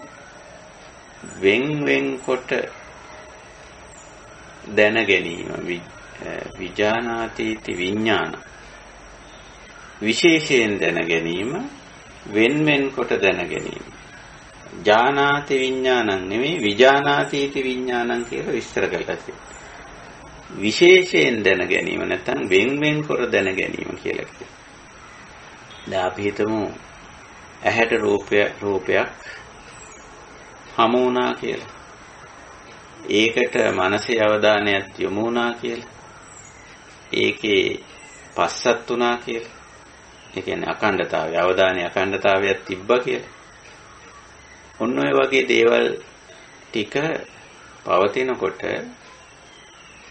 අර රූපේ නැත්නම් ශබ්දේ, ගන්ධේ, රසේ තියෙන විවිධ ලක්ෂණ ගති ස්වરૂප ස්වභාව විශේෂයෙන් දැනගනු ලබනවා. වෙන් කොට විස්තර වශයෙන් දැනගන්නවා, තේරුම් ගන්නවා. එතකොට ඒ ස්වභාවය හඳුන්වනවා විඥාන කියලා. දැන් සංඥාවටත් කිව්වනේ දැන ගැනීම කියලා. හැබැයි සංඥා කියනකොට දැනීම මාත්‍රයක් තියෙනවා. දැනීම මාත්‍රයක්. ඒකයි. ඉතින් මෙතෙන්දි මම කැමතියි මට ඉදිරිපත් වෙලා තියෙන ප්‍රශ්නයකට ඔබේ අවධානය යොමු කරන්න. මට ලියලා තියෙනවා මෙහිම ප්‍රශ්නයක්. ස්වාමීන් වහන්සේ මව් කුසේදී සුමාන 18ක් යාමේදී කුසයේ වැඩෙන දරුවාට බාහිර පිටත ලෝකයේ ශබ්ද ඇසෙන බව සහ එම ශබ්දවලට දරුවා ප්‍රතික්‍රියා කරන බව විද්‍යානුකූලව සනාථ මතයකි. එසේ අසා ඇති අතර එය මවක් වශයෙන් අප අද්දුටු වාර බොහෝය. ඒ කියන්නේ මේ දරුවා පිට ශබ්දවලට ප්‍රතික්‍රියා කරනවායි කියලා ඒක මව්වරුන්ට ඒ අත්දැකීම මේ මවක් ලියන්නේ බොහෝය. ඒ සමගම උණු වතුර බිව් විටද එම දරුවාගේ වෙනස්කම් දක්නට ලැබේ. එසේ වන්නේ කෙසේද? විද්‍යානුකූලව කුසයේදීම දරුවා මවගේ හඬ සහ මව අවට සිටින ඊටමත් ආසන්න පුද්ගලයාගේ හඬ හඳුනා ගන්නා බව විද්‍යානුකූල මතයයි. එයද අධ්‍යක ඇත. විඥානයේ ක්‍රියාකාරීත්වය පටන් ගන්නේ මෙලොව එළිය දුටු මොහොතේ නම් එසේ කුස තුලදීම ශබ්දවලට ප්‍රතික්‍රියා කරන්නේ කෙසේද යන්න මව බීමට ගන්නා දේ අනුව එම ප්‍රතික්‍රියාවද එසේ සිදුවන්නේ කෙසේද යන්න කරුණාවෙන් පැහැදිලි කර දෙන්නේ නම් මැනවි කියලා ඔහොම ප්‍රශ්නයක් ලියලා තියෙනවා අපිට මේ පහුගිය සාකච්ඡාවෙන් පස්සේ ලියලා තියෙන්නේ. එතකොට දැන් මෙතෙන්දි මේ විඥානයේ ක්‍රියාකාරීත්වය පටන් ගන්නේ මෙලොව එළිය දුටු මොහොතේ නම් කියලා. එතකොට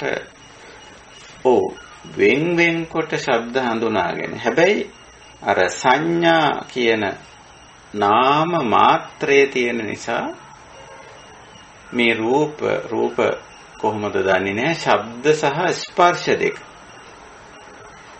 අපිට කියන්න පුළුවන් යම් ප්‍රමාණයකට මේ ඒකට සංවේදී වෙනවා කියන එක. හැබැයි සංවේදී වීමයි මේ වෙන් කොට අඳුනා ගැනීමයි කියන කාරණේ දෙකක්. සංඥා විඥාන දැන් මව කුසේදී තියෙන්නේ සංඥා. දැන් මව උණු වතුර බිව්වා හරි මොකක් හරි ඒ වගේ දෙයකදී ස්පර්ශයෙන් එහි උණු බව සංඥා දැනීම මාත්‍රයක් තියෙනවා. හැබැයි ඒක උණුද සීතලද කියලා ඒකේ ගති ලක්ෂණේ වෙන්කොට හඳුනා ගැනීමක් එතන නැහැ. නමුත් ඒ උණු බවට හෝ සිසිල් බවට යම් ප්‍රතිචාරයක් දක්වන්න පුළුවන්. ඒක සංඥා මිසක විඥාන නෙවෙයි. විඥානය කියන මට්ටමට එනකොට ඒකයි විඥාන පැහැදිලි කරන්නේ සරියුත් හාමුදුරුවෝ විජානාතීතිකෝ ආවසෝ විඥානං කියලා. මේ සංඥාවට වඩා දියුණු අවස්ථාවක් විඥාන කියලා කියනවා. සංඥාවේම දියුණු අවස්ථාවක්. ඒකයි. ඉතින් එතෙන්දී තව ටිකක් මේ කාරණේ සූත්‍රයට අපි යමු. බුදුරජාන් වහන්සේගේ පිළිතුර නාම රූපං හේතු නාම රූප පච්චයා නාම රූපං පච්චයෝ විඥානස්කන්ධස පඤ්ඤාපනයි.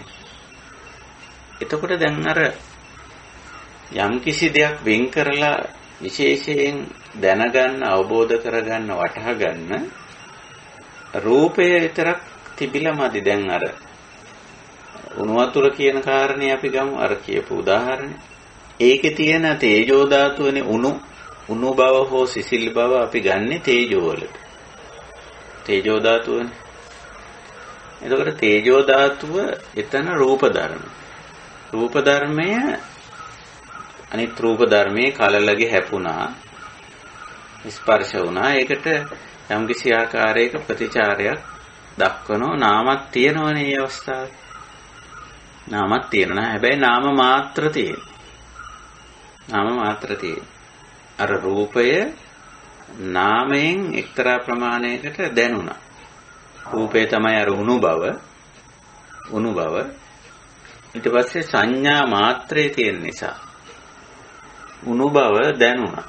දැනිලා වෙන්නේ නැති ඒ කලල යම්කිසි ප්‍රතිචාරයක් දක්වන්නේ. එතකොට එතන මේ සංඥා මිසක විඥාන කියලා අපිට කියන්න අමාරුයි. හැබැයි එතන සංඥා තියෙනවා. එතකොට විඥානය කියන්නේ ඊට වැඩිය වෙනස් එකක්. අපි හිතමු මේ දරුවා බිහි වුණාම මව වතුර පොවනවා. යම් හේතුවකින් ඒ වතුර ප්‍රමාණයට නිවන්න බැරි වීම නිසා අපි හිතමු චුට්ටක් දරුවාගේ කට පිච්චුණා කියලා. එතකොට දැන් ඔන්න එයාගේ මේ දේ ඒ ජලයේ තියෙන තද උණුසුම් ගතිය අඳුනා ගන්නට අර වේදනාවත් උපකාරී වෙනවා. නේ කට පිච්චුණා. දැන් ඔන්න හුදෙක් උණුසුම විතරක් නෙමෙයි උණුසුමේ ලෙවල් එක මට්ටම එයා අඳුනනවා. එතකොට යම් වෙලාවක ආය උණු වතුර පොවන්න උත්සාහ කෙරුවොත් එයා ප්‍රතිචාර දක්වනවා. එක්ක බයක් පෙන්නනවා.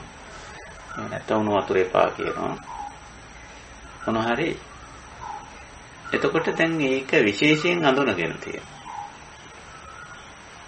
එහෙම අඳුනගෙන තියෙනවා. දැන් මව්කුසේ ඉන්නකොට එයාට එහෙම මව උණු වතුර බොන වාරයක් පාසා එහි උණු බවට යම්කිසි ආකාරයක ප්‍රතිචාරයක් දැක්වුවට එයා ඒ උණු බව හෝ සිසිල් බව විශේෂයෙන් වෙන් කරලා විශේෂ වශයෙන් හඳුනා ගැනීමක් නැහැ. එතකොට සංඥා විඥාන දෙකේ වෙනස මේ අපි මෙතෙන්දි තේරුම් ගන්නවා. සංඥා කිව්වම මේක බොහොම ප්‍රාථමික මට්ටමේක. උණු බව නැත්නම් ඒක තියෙන අර තේජෝ ගතිය විතරක් හඳුනාගත්තා. හැබැයි විඥාන මට්ටමේදී එහෙම නෙමෙයි. අර උණු වතුර සමහර වෙලාවට ඒ කොච්චර මේ වුණාද කියලා හුවොත් ඒ කෝප්පෙන් වෙන දෙයක් පොවන්නත් බැරි වෙන්න පුළුවන්. ඒ කෝප්පය මේ සමහර විට අඳුනගෙන තියෙන්න පුළුවන් මේකේ තියෙන උණු වතුර කියලා. නේ අපිටත් එහෙම සංඥා තියෙනවනේ. දැන් උණු වතුර බෝතලේ තියෙන උණු වතුර කියන සංඥාවනේ අපිට තියෙන සාමාන්‍ය. ඒ වුණාට අපි අයිස් වතුර දාගෙන යන වෙලාවලුත් තියෙනවා. අයිස් දාගෙන යන උණු වතුර බෝතල. ෆ්ලාස්ක් එකේ. හැබැයි අපිට තියෙන සංඥාව මේකේ තියෙන උණු වතුර කියලා. නමුත් අපි දාගෙන යන්නේ ෆ්ලාස්ක්. ඉතින් ඒ තරමට මේක වෙන් කරලා සංකීර්ණ විදිහට විවිධ විදිහට සංඥාව ඇති වෙන්න පුළුවන්. ඔය මොකක්වත් මවකුසේ ඉන්න කාලේ වෙන්නේ නැහැ. හැබැයි සංඥාව තියෙන සංඥා මාත්‍රේ තියෙන. විඥාන කියන මට්ටම අපිට කියන්න බෑ. මොකද බුදුරජාණන් වහන්සේත් ඒක එසේමයි දේශනා කරලා තියෙන්නේ. බුදුරජාණන් වහන්සේ විඥාන ගැන සාකච්ඡාවේදී චක්කුංච පටිච්ච රූපේච උප්පජ්ජති චක්කු විඥානං ආදී වශයෙන් සයාකාර විඥාන දක්වලා තියෙන හිමයි. මෞගුසේ ඉන්න අවස්ථාව නාම රූප. එතන නාම සහ රූප වැඩ කරනවා. සංඥාව තියෙනවා. ඒ සංඥාව නාමයක්නේ. එතකොට සංඥාවට දැනෙනවා ඉතින්. සංජානනය වෙනවා. ඉතින් ඒකත් අපි දන්නේ රූප පේනවාද කියලා. එහෙම රූප සංඥාව එන්නත් ශබ්ද ඇහෙනවාද? සමහරට ශබ්දය ඇහෙන්නේ නැහැ. හැබැයි වෙන් කරලා අඳුන ගන්න. දැන් ශබ්ද ඇහෙනවා ඇති. කලලට. මෞකුසේ ඉඳි කන ඇහෙන මට්ටමට හැදිලා නම් අපි දන්නේ ඒක හැදිලාද කියලා. සමහර අයගේ නම් මෞකුසෙන් එළියට ආවත් ඇහෙන්නේ ඇයි? කන සකස් වෙලා නැහැ. කන හැදිලා නැහැ. ඒක නිසා මේක කන මේ විඥාන කියන එක ඇති වෙන්න නම් මේ අර ඇහැ පේන මට්ටමට වර්ධනය වෙලා තියෙනවා. කන ඇහෙන මට්ටමට වර්ධනය වෙලා තියෙනවා.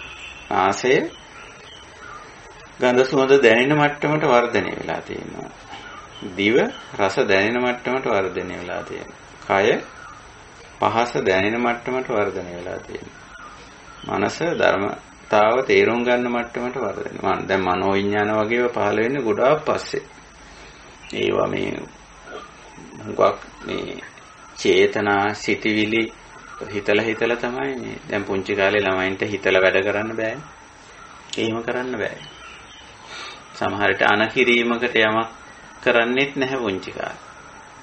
අපි ඉපදුණු ගමන් දරුවෙකුට මේ පැත්ත බලන්න කිව්වොත් මෙහෙට එන්න කිව්වොත් ඒකට ප්‍රතිචාරයක් දක්වයි. ඇයි යාට සද්ද ඇහෙන්නේ නැද්ද අම්මගේ? ඇයි? භාෂාව කියන ධර්මතාවයේ තේරුම් ගන්න නැහැ. ඒකේ සංකල්ප තේරුම් ගන්න නැහැ. ඉතින් ඒකට ප්‍රතිචාර දක්වන්නේ නැහැ. ඉපදුණු ගමන් දරුවෙකුට කිව්වොත් මෙහෙ එන්න කියලා මේ මන් දිහා බලන්න කිව්වොත් බලයිද දරුවෝ? හැබැයි ශබ්දයක් කෙරුවොත් සමහර විට ඒ ශබ්දය දිහා බලන ගතියක් තියෙනවා. එතකොට පේනව නේද එතන තියෙන්නේ මේ විඥාන වලට වඩා සංඥා ලක්ෂණයක් කියලා. ඉපදෙලත් සෑහෙන කාලයකට පස්සේ මේ විඥාන ස්වභාවය ඇති වෙනවා. විශේෂයෙන් දැනගන්න ලක්ෂණේ වෙන් කර දැනගන්න ලක්ෂණේ විශේෂයෙන් තේරුම් ගන්න ලක්ෂණේ විඥාන කියලා කියනවා. සංඥාවේම දියුණු අවස්ථාව. ඒකට නාමං රූපං නාම රූපේමයි උපකාරී වෙන්නේ. මේ නාම රූපං කියලා ගත්තේ මොකද මේක එකට ක්‍රියාත්මක වෙනවා. නාම සහ රූප එකට ක්‍රියාත්මක වුණොත් තමයි විඥාණය ඇති වෙන්නේ. අපි ඔක විඥාණය හට ගන්නවා කියන වචනේ පාවිච්චි කරනවා. මොකක් අය විඥාණය පහළ වෙනවා කියන වචනය යොදලා තියෙනවා. ඒක නිකන් ගැලපෙන්නේ නැහැ. මේ පහළ වෙනවා කියවම නිකන් උඩින් පාත් වෙනවා වගේ අදහසක් නෙන්නේ. නෑ විඥාණය හට ගන්න. ඒකයි ස්වභාවය. විඥානං ඔක්කමති. නාම රූපය ක්‍රියාත්මක වෙනකොට නාම රූපේ එකට පවතිනකොට නාම රූපං කෝ හේතු නාම රූප පච්චයෝ විඥානස්ස විඥානස්කන්ධස්ස පඤ්ඤාපනා. මේ විදිහට. ඉතින් අපිට ඕක අවබෝධ කරගන්න පුළුවන්. ඉතින් ඔය මට්ටමින් අපි ධර්මයේ පැහැදිලි කරලා තියෙන මට්ටමින් අපි ඕක තේරුම් ගන්න. හැබැයි ඕක පමණ ඉක්මවලා එක්ස්පීරියන්ස් කරන්න ගියොත් අපේ මේ ගමනට හැබැයි බාධා වෙනවා. මම මෙතෙන්දි විශේෂයෙන් මේ කාරණේ කියන්න ඕන. අපි මේ කතා කරන විෂය ටිකක් මේ සමහර වෙලාවට මේ ඇහැ කන නාසය දිවකය කියන පසින්දුරන්ට ගෝචර වෙන දේවල් නෙමෙයි, මනසට ගෝචර වෙන දේවල්. විශේෂයෙන් වේදනා සංඥා සංකාර විඥාන කියන ස්කන්ධ ඒ නාම ධර්මයි ඒවා ක්‍රියාත්මක වීමෙන් ඇති වෙන ස්කන්ධයි. නාම ධර්ම හතරයි ස්කන්ධ හතරයි. ඇහින් බලලා කනෙන් අහලා නාසයෙන් දිවෙන් කයෙන් ගන්ධ රස පහස වශයෙන් විඳලා තේරුම් ගන්න පුළුවන් එකක් නෙමෙයි. ඒක මනසින්ම අවබෝධ කරගත යුතු එකක්. ඒක නිසා ඒක ටිකක් සියුම්. ඊළඟට මේක බුද්ධ දේශනාවේ තියෙන ප්‍රමාණයට අපිට තේරුම් ගත්තම ඇති ඇත්තට. මේක ඊට වැඩිය සියුම් විදිහට අපි මෙතන මේ විද්‍යාත්මකව කියන වචනේ පාවිච්චි කරලා තියෙන මේ ප්‍රශ්නේදී ප්‍රශ්නේ ලියපු කෙනා විද්‍යාත්මකව විද්‍යානුකූලව සනාත මතයක කියලා. තවත් තැනකත් ලියලා තියෙන විද්‍යානුකූලව හඳුනා ගන්නා බව විද්‍යානුකූල මතයයි කියලා. ඉතින් මොකද්ද මේ විද්‍යාව කියන්නේ? භෞතික විද්‍යාව, රසායන විද්‍යාව, ජීව විද්‍යාව. ඕකනේ. අපි දැන් මේ විද්‍යානුකූල විද්‍යාව කියලා කියන එකෙන් අදහස් කරන්නේ ඕක. ඉතින් භෞතික විද්‍යාවේ මිනුම් මාන වලින් මැනලා යම් දේ කියන්න පුළුවන්. රසායන විද්‍යාවේ ජීව විද්‍යාවේ මිනුම් මාන වලින් මැනලා කියත හැකියි. ඉතින් මේ පැත්තට ගියොත් අපි මේ කතා කරන කාරණේ පිටස්තර වෙනවා. ඒ පැත්තට අපි ගියොත්. නැත්නම් අපි මේ පංචස්කන්ධ ගැන තේරුම් ගන්න ඇත්ත වශයෙන්ම දල අදහසක් ඇති කරගෙන පංචස්කන්ධ පිළිබඳව දල අදහසක් ඇති කරගෙන ඊට පස්සේ අපිට අවශ්‍ය කරනවා මේ පංචස්කන්ධ භාවිතය ඊළඟ ප්‍රශ්නයට එනකොට ඒක අපිට හොඳට තේරෙනවා. ඊළඟට මේ සූත්‍රයේ අහන ප්‍රශ්නය ඇහෙන්නේ කතම්පන බන්තේ සක්කාය දිට්ඨි හෝති කියලා. ඊළඟ ප්‍රශ්නේ අහන්නේ. ඉතින් අපි ඒක අද සාකච්ඡා කරන්න බලාපොරොත්තු වෙන්නේ නැහැ. අපි පංචස්කන්ධ, පංච උපාදානස්කන්ධ, නාම රූප මේවා පිළිබඳව කරන විමර්ශනය, පරිේෂණය තුල බලාපොරොත්තු වෙන්නේ මේවයි සාමාන්‍ය ගති ලක්ෂණ තේරුම් ගැනීම පමණයි. විශේෂයෙන් දැනට ක්‍රියාත්මක වෙන රසායන විද්‍යාව, භෞතික විද්‍යාව, ජීව විද්‍යාව වගේ අපි විද්‍යා විෂයන් කියලා හඳුන්වන විෂයන් වල ඉලක්කය මොකක්ද?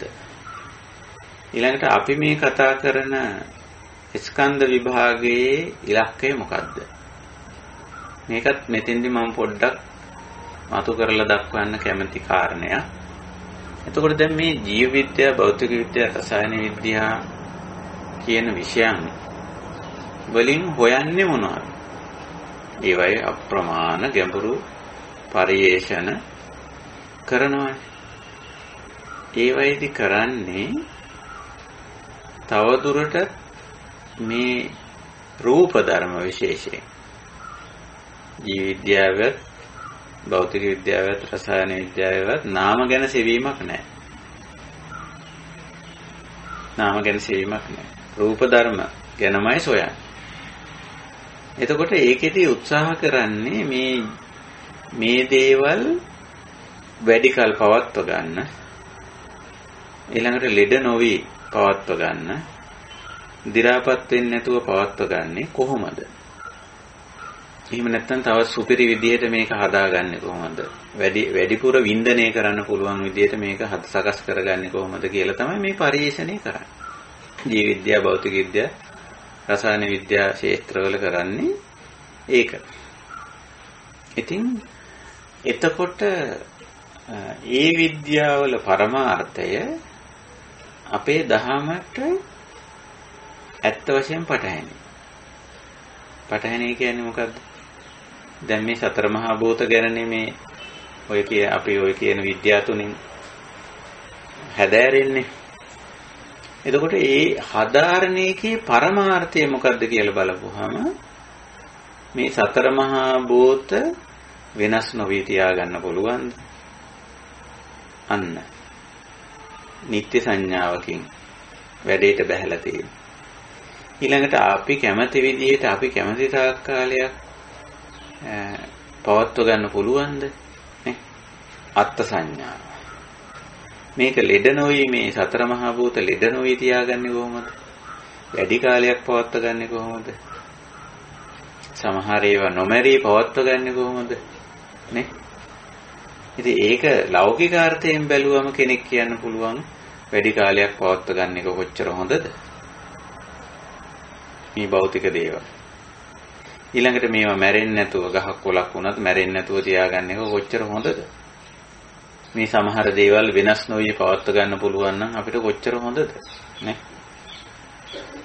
එතකොට අපි ඇවිල්ලා තියෙන්නේ මේ විද්‍යාවලදී මොන සංඥාවලටද ඇවිල්ලා තියෙන්නේ? නිත්‍ය සංඥා, ආත්ම සංඥා, සුඛ සංඥා වලට ඇවිල්ලා.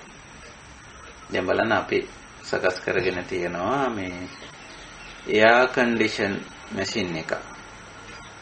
මොකක්ද ඒකට වායු සමන හරි වායු සමීකරණ හරි මොකක් හරි සිංහලෙන් ඔහොම කියනවා.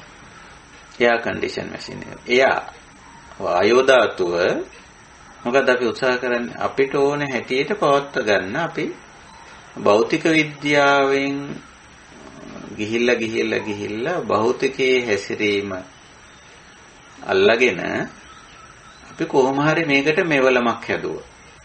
මොකටද? වායෝ ධාතුව අපිට ඕන හැටියට පවත්වා ගන්න. ඉතින් ඒ එයා කන්ඩිෂන් වායු සමනය කරන යන්ත්‍රයේම තියෙනවා මීටර එකක් කියලා එකක්. වැඩි කරන පැත්තට, අඩු කරන පැත්තට, ඕෆ් කරන පැත්තට ඔහොම තියෙනවා. ඒකෙන් කරන්නේ මොකද්ද? මට ඕන හැටියට මං කැමති විදියට මොකද්ද පවත්වන්න උත්සාහ කරන්නේ? වායෝ ධාතුව. ඒක කොහොමද අපි අල්ලගත්තේ? භෞතික විද්‍යාව. නැත්නම් රසායන විද්‍යාව. ඔය දෙකේ සහායෙන් තමයි ඔක අපි හදාගන්නේ. ඒතර දැන් අපිට සංඥාවක් ආවද අනිත්‍ය සංඥාවද ආවේ දැන් මේකෙන් නිත්‍ය සංඥාවක්. අපිට ආව අපහු මේක නෑ අපිට පුළුවන් මේක. අපිට ඕන හැටියට පවත්වා ගන්න පුළුවන් කියලා. හරිද? දැන් ඔය විදිහට නිත්‍ය සංඥා, සුඛ සංඥා, ආත්ම සංඥා තමයි මේ කියන විද්‍යාව වලින් ඇති කරන්නේ. මම මේ විද්‍යාත්මක කියන වචනේ මෙතන මතුවලා ආව නිසා මේ කාරණේ පැහැදිලි කරන්න කල්පනා කරේ. හැබැයි බුදුරජාණන් වහන්සේ සතර මහා භූත ගැන කියන්නේ ඇයි? රූප ධර්ම ගැන කියන්නේ ඇයි? රූපස්කන්ධය ගැන කියන්නේ ඇයි? ඉතින්දී ඉලක්කය මොකද්ද? ඇයි මේවා විග්‍රහ කරන්නේ මේ විදියට? නාම රූපයේ ස්කන්ධ පහකට බෙදලා පෙන්නන්නේ පංචස්කන්ධය. නාම රූපං කිව්වම ඒකකයක් විදියට පවතින්නේ. මේක පහට බෙදලා පෙන්නන්නේ ඇයි? මොකද්ද මේ විද්‍යාව? බුදුහාමුදුරන්ගේ මේවා විද්‍යාවේ ඉලක්කය මොකද්ද? බුදුරජාණන් වහන්සේගේ විද්‍යාවේ ඉලක්කය මේකේ ඇත්ත తත්වයේ පෙන්නලා මේකට ඇලෙන ගැටෙන මුලා වෙන ස්වභාවය අයින් කරන්නේ. ඒ කියන්නේ කුසල සංඥාව කියලා අපි ඒකට කියන්නේ. යථා භූතං ඥාන දස්සනං කියලා අපි මේ මාතෘකාව තියාගත්තේ ඒක. රසායන විද්‍යාවේ, ජීව විද්‍යාව, භෞතික විද්‍යාවේ ඇත්තටම ඇතිතතු පෙන්වන විද්‍යාව නෙමෙයි. ඇත්ත తත්වයේ පෙන්වන විද්‍යාවක් නෙමෙයි ඒවා. ඒක ටිකක් සාමාන්‍ය කෙනෙකුට කිව්වොත් එහෙම එකඟ වෙන එකක් නැහැ. එකඟ වෙන එකක් නැහැ. මොකද මේ ඒක තේරෙන්නේ බුදුදහමේ කියන මේ ඇතිතතු භාවනාවෙන් දැක්ක කෙනෙකුට විතරයි තේරෙන්නේ. ජීව විද්‍යාව, රසායන විද්‍යාව, භෞතික විද්‍යාව වලින් පෙන්වන්නේ ඇත්ත తත්වේ නෙවෙයි. ඇත්තටම ඇත්ත తත්වේ වහලා වැරදි සංඥා ටිකක් ගොඩනගාගෙන යනවා. හැබැයි කෙනෙකුට කියන්න පුළුවන් එතකොට ඇයි එහෙම කියන්නේ මේ භෞතික විද්‍යාවෙන්, ජීව විද්‍යාවෙන්, රසායන විද්‍යාවෙන් කොයිතරම් දේවල් කරලා තියෙනවද? නව නිර්මාණ අපි මේ පාවිච්චි කරන දැන් උනත් අපි මේ පාවිච්චි කරන මොනවාද මේ පරිගණක අන්තර්ජාල අරෝ මේවා. ඉතින් මේවා ජීව විද්‍යාව මේ භෞතික විද්‍යාව රසායන විද්‍යාවල ප්‍රතිඵල නෙමෙයි. එතකොට කෙනෙක් කියන්න පුළුවන් ඇයි එහෙම කියන්නේ මේවායින් කොච්චර යහපත් දේවල් වෙලා තියෙනවද? ඉතින් එහෙම නව නිර්මාණ බිහි වෙන එක ඇත්ත. ඒකට අපිට නැහැ කියන්න බෑ. නමුත් මේකෙන් අපේ තුල ඇති වෙන මානසිකත්වය මොකද්ද? මේ සංඥාව මොකද්ද? විඥාන. සංඥා විඥාන දෙකට මොකද්ද වෙලා තියෙන්නේ? ඉතින් අපිට ඇති වෙලා තියෙන්නේ අනිච්ච සංඥා, අනත්ත් සංඥා, දුක්ඛ සංඥා නෙමෙයි. නිත්‍ය සංඥා, සුඛ සංඥා, ආත්ම සංඥා ඇති වෙලා තියෙන්නේ. මේ විද්‍යාවන් වලින්. මේ විද්‍යාවන් වලින් බිහි වෙච්ච දේවල් ප්‍රශ්නයක් නෙමෙයි. බිහි වෙච්ච දේවල් ගැන අපිට මෙතන වාදයක් නැහැ. බිහි වෙච්ච දේවල් වල යම්කිසි ඵලදායීතාවක් ප්‍රතිඵලයක් ඇති. නැත්තේ නෑ. නැහැ කියලා අපිට කියන්න බෑ. එහෙම තියෙනවනේ. දැන් මේ වෙලාවේ අපි යම්කිසි තාක්ෂණික මේලන් ටිකක් පාවිච්චි කරනෝනේ අපි සියලු දෙනාම ඒක ඇත්ත. ඉතින් ওই විදිහට අපි මේ බුදුරජාණන් වහන්සේ නාම රූප විග්‍රහ කරන්නේ ඇයි? ඊළඟට අපේ සකස් කරගෙන තියෙන විද්‍යාවලත් නාම රූප විග්‍රහ වෙනවා. දැන් ජීව විද්‍යාව, භෞතික විද්‍යාව, රසායන විද්‍යාව තුනේ රූප පිළිබඳ ඇනලයිස් කිරීමක් තියෙනවා. එතනින් එහාට තියෙන මනෝවිද්‍යාව, සමාජ විද්‍යාව, ඊට පස්සේ තවත් අපි එහාට ගියොත් ආර්ථික විද්‍යාව, දේශපාලන විද්‍යාව වගේ ඒවායිදී ආගම් දර්ශනවලදී නාම විග්‍රහ වෙනවා. විශේෂයෙන් ආචාර විද්‍යාව වගේ එක හුඟක් වෙලාවට නාම පැත්ත විග්‍රහ වෙනවා. හැබැයි ඒ විද්‍යාවන් දැන් අපි උතන නාම විග්‍රහ වෙන නාම ගැන සාකච්ඡා වෙන විද්‍යාවන් තියෙනෝනේ. මනෝවිද්‍යාව, සමාජ විද්‍යාව, ආචාර විද්‍යාව වගේ ඒවා නාම පැත්ත තමයි කතා කරන්නේ. නාම පැත්ත කතා කරන්නේ. ඉතින් එතකොට මොකද තත්ත්වය? හැබැයි ඒවයි නාම පැත්ත කතා කරන්නේ බුදුරජාණන් වහන්සේ මේ කතා කරන විදිහට නෙමෙයි. ඒවයි කතා කරන්නේ ඊට වැඩි වෙනස් ලෞකික පැත්තට අර නිත්‍ය සංඥා, සුඛ සංඥා, ආත්ම සංඥා තියෙන විදිහට තමයි කතා කරන්නේ. ඉතින් ඕක තමයි වෙනස මේ ස්කන්ධ විභාගයේදී නාම රූපය පිළිබඳ සාකච්ඡාවේදී අපිට ඒක විශේෂයෙන් තේරුම් ගන්න අවශ්‍යයි. මේක දෙකක් ඇත්තටම. අනුසෝතගාමී, පටිසෝතගාමී කියලා කියන්න පුළුවන්. මේ විග්‍රහය ස්කන්ධ විභාගය, නාම රූප විභාගය පටිසෝතගාමී. පටිසෝතගාමී කියන එකෙන් අදහස් කරන්නේ කෙලෙස් ගෙවෙන පැත්තට යනවා කියන එකයි. තණ්හා මාන දිට්ඨි ගෙවිලා යන පැත්තටයි මේකේ පැහැදිලි කිරීම. අපි මේ කතා කර භෞතික විද්‍යාව, ජීව විද්‍යාව, රසායන විද්‍යාව ඊළඟට අනිකුත් නාම ධර්ම විග්‍රහ කෙරෙන විද්‍යාව. ඒ කියන්නේ මනෝවිද්‍යාව, සමාජ විද්‍යාව, ආචාර විද්‍යාව, දර්ශනය, ආගම් වගේ දේවල් ගත්තොත් ඒ කෙලෙස් ගෙවෙන පැත්තට නෙමෙයි මේ නාම විග්‍රහ වෙන්නේ. කෙලෙස් වැඩෙන පැත්තට. ඉතින් අපිට ඕවා සාකච්ඡාවේදී ඕනනම් ඒව ගැන යම් දේවල් කියන්න පුළුවන්. හැබැයි අපිට ආචාර විද්‍යාවේදී ඒ වගේම දර්ශනයේ සහ ඇතැම් ආගම් වල ඇතැම් කොටස් වලදී අපිට හමු වෙනවා නාම පිළිබඳ කෙරෙන විග්‍රහය. කියන්නේ වේදනා, සංඥා, චේතනා, පස්ස, මනසිකාර. ඉතින් ඔතනින් ඇත්තටම සංඥා, වේදනා, චේතනා ගැන, පස්ස සහ මනසිකාර ගැන ආචාර විද්‍යාවේදී සහ දර්ශනයේදී නැත්නම් ආගම් වලදී කතා වෙනවා. ඒ කියන්නේ නාම ධර්ම ගැන. නමුත් අපිට හුඟක්ම පේනවා ඒවයි විග්‍රහයන් බලපුවාම ඒ විග්‍රහයන් වල හුඟක්ම තියෙන්නේ මේ කෙලෙස් ගෙවෙන පැත්තට නෙමෙයි. කෙලෙස් වැඩෙන පැත්තට. එතකොට කෙලෙස් වැඩෙන පැත්තට විග්‍රහ වෙනවා නම් ප්‍රතිඵලය මොකද්ද? දුක. දුක්ඛ නිරෝධයේද, දුක්ඛ සමුදයේද? දුක හට ගැනීමද, දුක ගෙවී යාමද? දුක හට ගැනීම. තව දුරටත් දුක් චක්‍රයටම ඇද දැමීමක් කරන්නේ. එතකොට දැන් මේ දෙකේ වෙනස අපි තේරුම් ගත යුතුයි මෙන්න මෙතෙන්. අපි මේ බාහිර විද්‍යාවන් අව탁සේරු කරනවා හෝ ඒකට නිකන් නිග්‍රහ කරනවා නෙමෙයි. ඒවා එක්තරා විදිහකට ගොඩනැගිලා සකස් වෙලා තියෙනවා.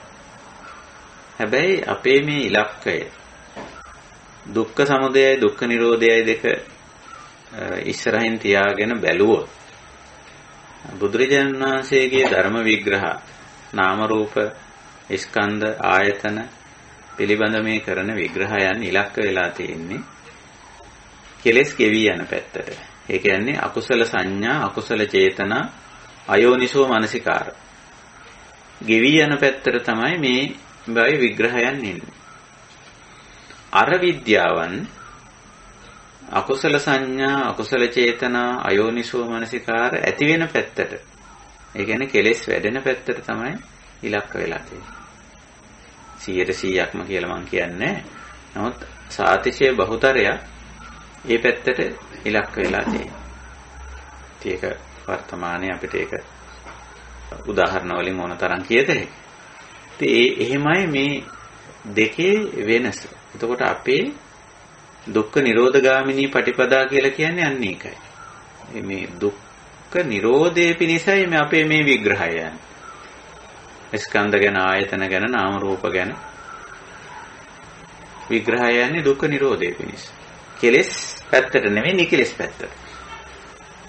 නමුත් අනිකුත් විද්‍යාවන් වල විග්‍රහයන් සාතිශය බහුතරයක් කාමයේ පැත්තට, ක්ලේශයේ පැත්තට, දුක පැත්තට ඉලක්ක වෙලා තියෙනවා. ඒකයි මෙතන වෙනස තියෙන්නේ. ඉතින් අපි මේ සාකච්ඡා කරගෙන යන සාකච්ඡාව එහෙමයි. හොඳයි. මම සූත්‍රයේ සාකච්ඡා කිරීම උතරින් අදට නිමා කරනවා. නිමා කරලා අපි බලාපොරොත්තු වෙමු ඊළඟ අවස්ථාවක සූත්‍රයේ ඉදිරි කොටස් වලට යන්න. ඉතින් තවදුරටත් ප්‍රශ්න ගැටළු ආදී දේවල් තියෙනවා නම් අපේ මේ සාකච්ඡාවට අදාළව අපි ටික වෙලාවක් ඉතිරි කාලය ගන්නවා ඒ සඳහා.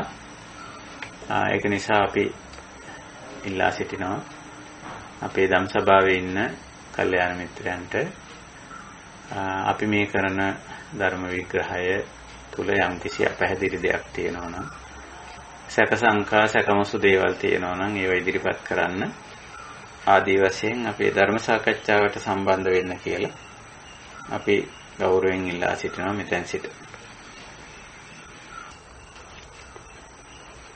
ස්වාමීන් වහන්සේ අවසරයි. ස්වාමීන් වහන්සේ මේ මමයි බාහිර රූපයයි දෙකම නැවතිලා පස්සවන ස්වභාවයක් රූප වාහිනිය නරඹන විට දකින්න. එවිට මේ නාම රූප ග්‍රහණය වීම තුල බාහිර රූපයක් අජ්ජත් රූපයක් මොහොතකට නතර වෙන ස්වභාවයක් දකින්නවා. පස්ස ස්වභාවයේ හොඳින්ම ප්‍රකටයි කියත් දකින්නවා. එවිට පස්ස වීම කාලයට අහු වෙලා ලෝකයේ ග්‍රහණය වන ස්වභාවය නිසා පංච උපාදානස්කන්ධයේ පහළ වීම දකින්නවා සහ නාම රූප යන්ගේ මුලාව දකින්නවා සම්හංශ. අත්දැකීමක්. එහෙමයි සම්හංශ. ඔව්. මුලාව කියන එක තමයි අපිට වැදගත් වෙන දේ, වැදගත් වෙන අපි මතු කරන්න ඕන කාරණේ. මුලාව කියන එකෙන් අදහස් කරන්නේ මේ නාම ධර්ම රූප ධර්ම ඒවයි ක්‍රියාකාරීත්වය මන්දගාමී හෝ වේගවත් ක්‍රියාකාරීත්වය වෙන්න පුළුවන්. ඒවා විසින් ගොඩනගන්නා වූ යම් යම් ස්වභාවයන් වෙන්න පුළුවන්.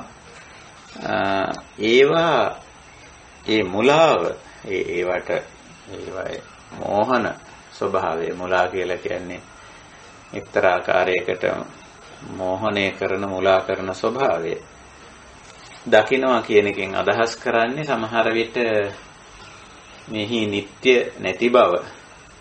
එහෙමයි නේ ආත්ම නොවන බව අනාත්ම බව මෙය ශනිකව ඇති වෙලා පැවතිලා නැතිලා යන ස්වභාවය මේවයි තියෙන දුක්ඛ ස්වභාවය දැකගත්ත වෙන්න පුළුවන්.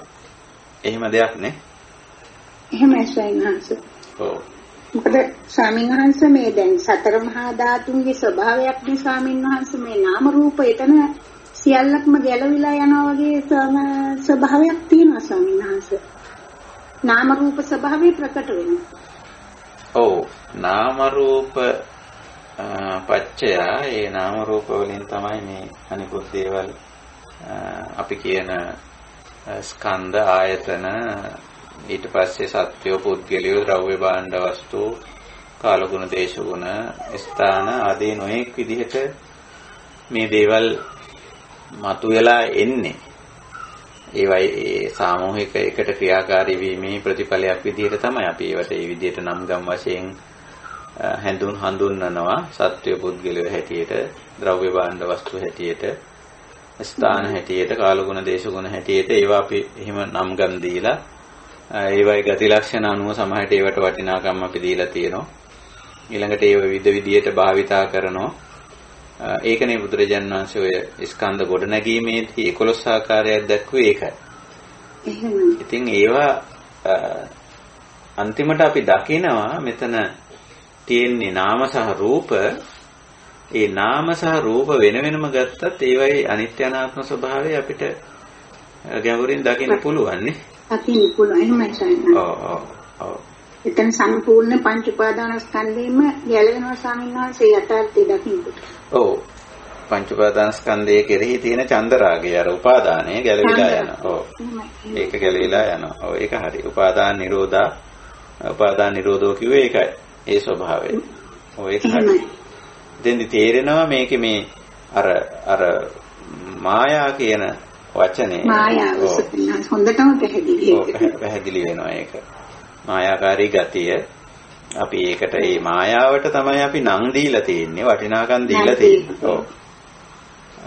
එතකොට අර මේකේ යථා ස්වභාවය දැක්කම මායාව අයින් වෙනවා ඒකට දීලා තියෙන වටිනාකම වැදගත්කම ඒවයිත් තියෙන්නේ මායාවක් කියන එක පැහැදිලි වෙනවා දැන්.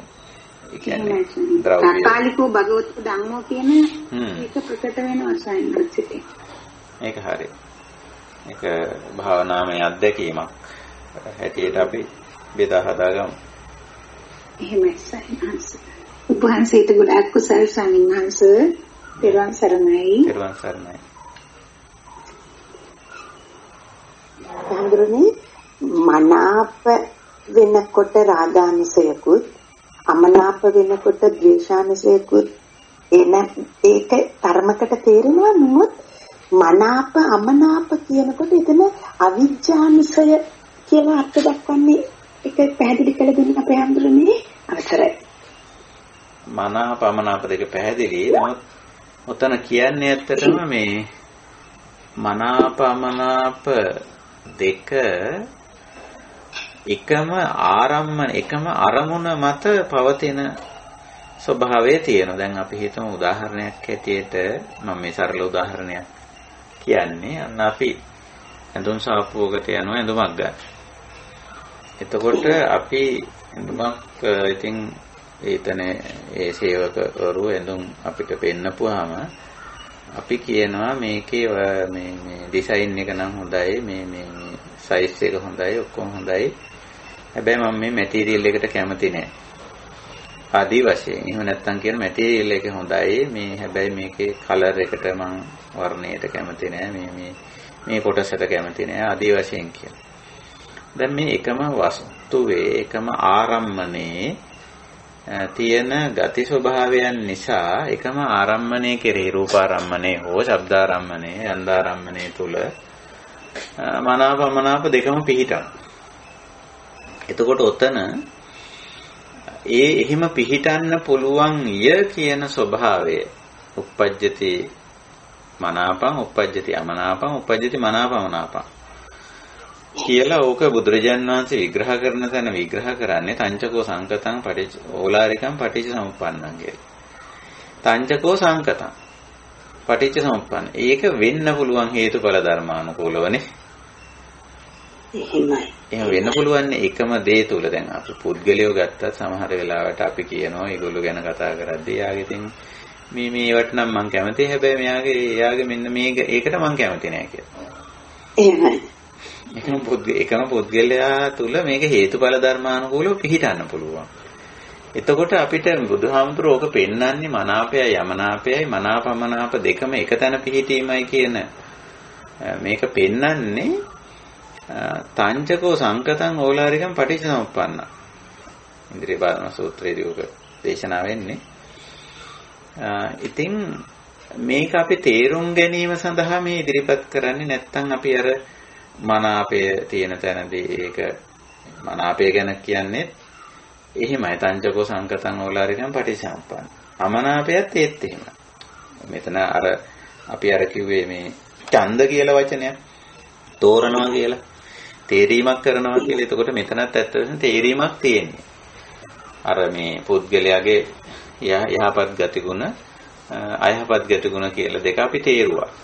මෙයාගේ මේ හොඳ ලක්ෂණක් තියෙනවා. මෙන්න මේ අයහපත් ලක්ෂණෙත් තියෙනවා. ඇඳුමත් අපි ගිහිල්ලා බලලා අතට අරන් වෙනද සේවකයා දුන්නා මේක හොඳයි මේ ඇඳුමේ මේ ටික නම් හොඳයි. ඒ වුණාට මේක හරි නෑ කියලා. එතකොට එකම රූපේ එකම ශබ්දේ එකම ගන්ධේ එකම රසේ එකම ස්පර්ශේ එකම ඉන්ද්‍රියාරම්මණය තුල මේ දෙකම පවතින්න පුළුවන්. ඒක හේතුඵල ධර්මතාවයක් හැටියට තේරුම් ගන්න කියලායි අපිට කියලා තියෙන්නේ. එහෙම නැත්නම් මනාපයට ඇලීමයි අමනාපයට ගැටීමයි මනාප අමනාප දෙක එකට තියෙනකොට එක්තරා නිකන් මේ අවිද්‍යාත්මක හැඟීමක් එන්න පුළුවන්. මොකද්ද මේ දෙකම මේකේ තියෙනවානේ මේක එකක් මේකේ. දැන් ඇඳුමේ සියලු හොඳ ගති ලක්ෂණම ඇතුල් කරන්න ඕනයි කියන මානසිකත්වයනේ අපේ තියෙන්නේ. එහෙමයි. ඊළඟට පුද්ගලයා ගත්තමත් අපි හිතාගෙන ඉන්න පුද්ගලයෙක් තුළ හොඳ ගති ගුණ වලින්ම ਸਰව සම්පූර්ණ කෙනෙක් වෙන්න ඕනයි කියන්නේ. නමුත් මෙතන බුදුහාමුදුරු පෙන්වන්නේ ඒ දෙකම පවතින පැහැදිලි හේතු තියෙන හේතුඵල ධර්මතාවයට අනුව යම් පුද්ගලයෙක් තුළ හොඳ ගති ගුණයි නරක ගති ගුණයි දෙකම පිහිටලා ඉන්නවා. ඒක ඉතින් පටිච්ච සමුප්පන්නයි. හේතුඵල ධර්මයට අනුව ඒ වෙලාවේ දැන් හොඳ මිනිස්සයා වුණත් මොකක් හරි හේතුවක් නිසා එකපාරට කේන්ති ගහිලා මේ තරහ වෙලා මනාප වෙලා එහෙම වෙන්න පුළුවන්. ඉතින් නරක මිනිස්සයා කියලා සාමාන්‍යයෙන් අංවඩු ගහිලා තියෙන පුද්ගලයා වුණත් යම් හේතුවක් නිසා ඒ මිනිස්යාගේ හොඳ ගති ගුණයක් පහළ වෙන්න පුළුවන් හේතුඵල ධර්මානුකූලව. එතකොට ඔතන විමතියට කාරණයක් නැහැ. තංචක්කෝ පටිච්ච සමුප්පන්නං ඒක වනාහි මේ පටිච්ච සමුප්පන්න ධර්මතාවයක්. හේතුඵල ධර්මතාවයක් හැටියට අපිට කියන්නේ මේක අවබෝධ කරගන්න කියලා. අවබෝධ කරගත්තම ඔතෙන්දී අර මෝහන ගතියට නිකන් අවිද්‍යාත්මක ගතියට අපි වැටෙන්නේ මේ දෙකම එකේ පිහිටලා තියෙන්න පුළුවන් කියලා එතනත් අපි අවබෝධයෙන් ඉන්නවා. ඒක නෙමෙයි. ඒක පැහැදිලි වුණා. වාසයට අනිවාර්යයි. තෙරුවන් සරණයි. මම මේ ප්‍රශ්න අහන්න කියලා අදමත් කරා මම මේ වෙනත් ස්වාමීන් වහන්සේ කෙනෙකුගේ දේශනාවකදී අහලා තියෙනවා මේ අපිට දුවන මිනිස්සෙක් එනෙන්න නම් අපිට ඒ රූපය නැවත වෙන පිහිටීම් වලදී දකින්න. එහෙම නැත්නම් එතන අර අන්දයක් වශයෙන් බැලුවත් අනුපුණා. ඒක ෆ්‍රේම් එකක් නම් අපිට පෙරුනේ අපිට දුවන මිනිස්සෙක් හම්බෙන්නේ නැහැ කියලා පොදලා. දැන් ඒ වගේ අර්ථයකින් අපිට බලන්න පුළුවන් නේද මේ සංඥාව අපිට මේ සංචල දේවල් අපිට බලන්න පුළුවන් කියන අදහසක් ගන්න පුළුවන් නේද? ඔය අර පස්ස කියන ස්වභාවය ගැන අපි කතා කරද්දී කිව්වේ මේ අඛණ්ඩතාවය කියලා කාරණය.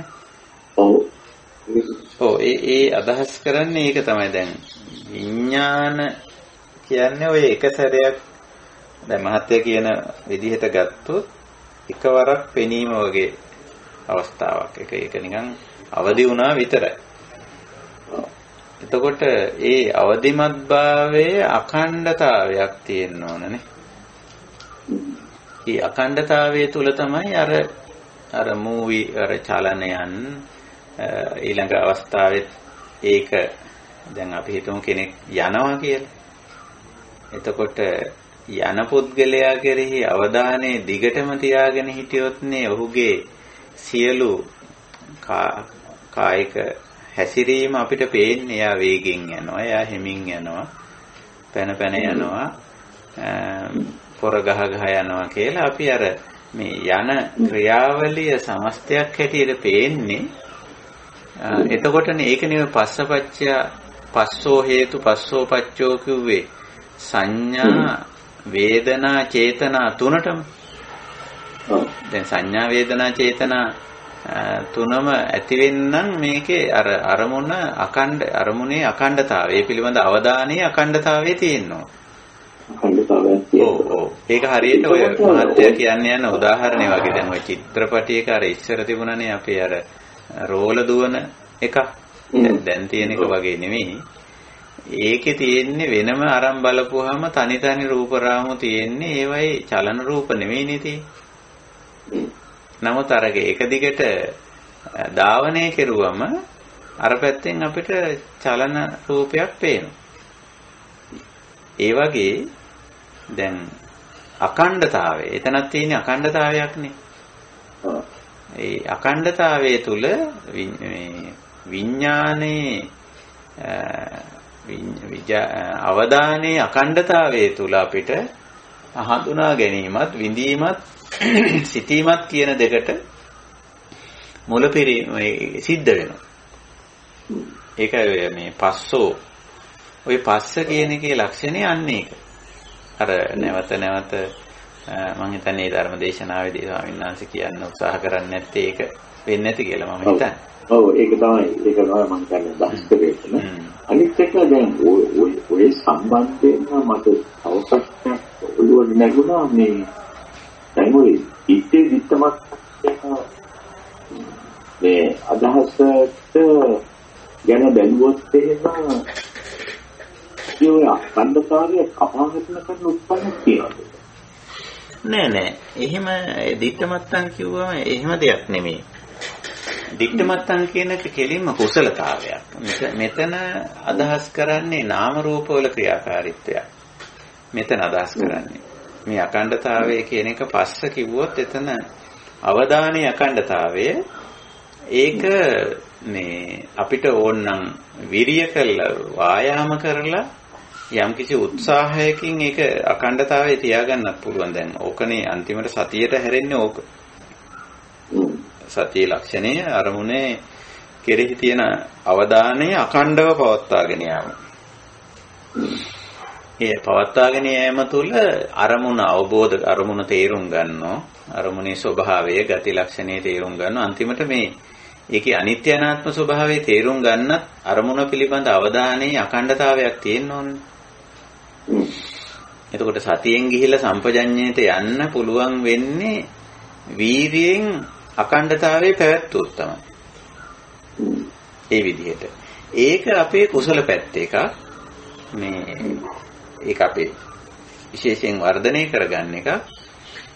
ඊළඟට අර කියපු දිට්ඨ මත්තං, සුත මත්තං, මුත මත්තං, විඤ්ඤාත මත්තං කියන එකෙන් අදහස් කරන්නේ ඒක අර කොහොම ගිහිල්ලා මේ දකින අහන විඳින වටහා ගන්න දේ තුල ඇති අර මායාකාරී ගතිය අර කලින් ඉදිරිපත් කරපු අර නිස්සාර ගතිය හිස් ගතිය තේරුණාම අර දැකීමත් සමග ඉස්සරහට යන අර අකුසල පක්ෂයේ ක්‍රියාකාරකම් තුන. ඒ කියන්නේ අකුසල සංඥා, අකුසල චේතනා සහ අයෝනිසෝ මනසිකාර තුන නතර වෙනවා. අන්න ඒ නතර වීමට තමයි දිට්ඨ මත්තං කියන්නේ. දැක්කට ඒ දකින දේ එක්ක අකුසල සංඥා කරන්නේ, අකුසල චේතනා කරන්නේ, අයෝනිසෝ මනසිකාර කරන්නේ. ඒ තුනේ නතර වීම තමයි දිට්ඨ මත්තං කිව්වේ. දැන් ඔව් සුත මත්තං, මුත මත්තං, විඤ්ඤාත මත්තං. එතකොට බාහියට බුදුරජාණන් වහන්සේ කිව්වේ මේ දකින දේ, අහන දේ, විඳින දේ කෙටියෙන් කිව්වනේ මට මේක කෙටියෙන් කිව්වම තේරෙනවා කියලා. ඒ තේන හිතම් බා එහෙමනම් ඔය දකින්නවනේ ඔබ ඒ දකින දේ පිළිබඳ දැකීමෙන් අවසන් කරනවා කියන එකෙන් අදහස් කරන්නේ දිට්ඨ මත්තන් දැකීම මාත්‍රයක් විතරයි කියලා අපි ඕක සිංහලට පරිවර්තනය කරනවා. තවත් ටිකක් විස්තර සහිතව කිව්වොත් දැකීමෙන්ම අවසන් කරනවා. ඒ මොකද්ද අවසන් කරුවා කියන්නේ? ඒ පිළිබඳව අපි මෙතෙක් අපි පුරුදු වෙලා තිබුණු අකුසල සංඥා, අකුසල චේතනා සහ අයෝනිසෝ මනසිකාර නතර කරනවා.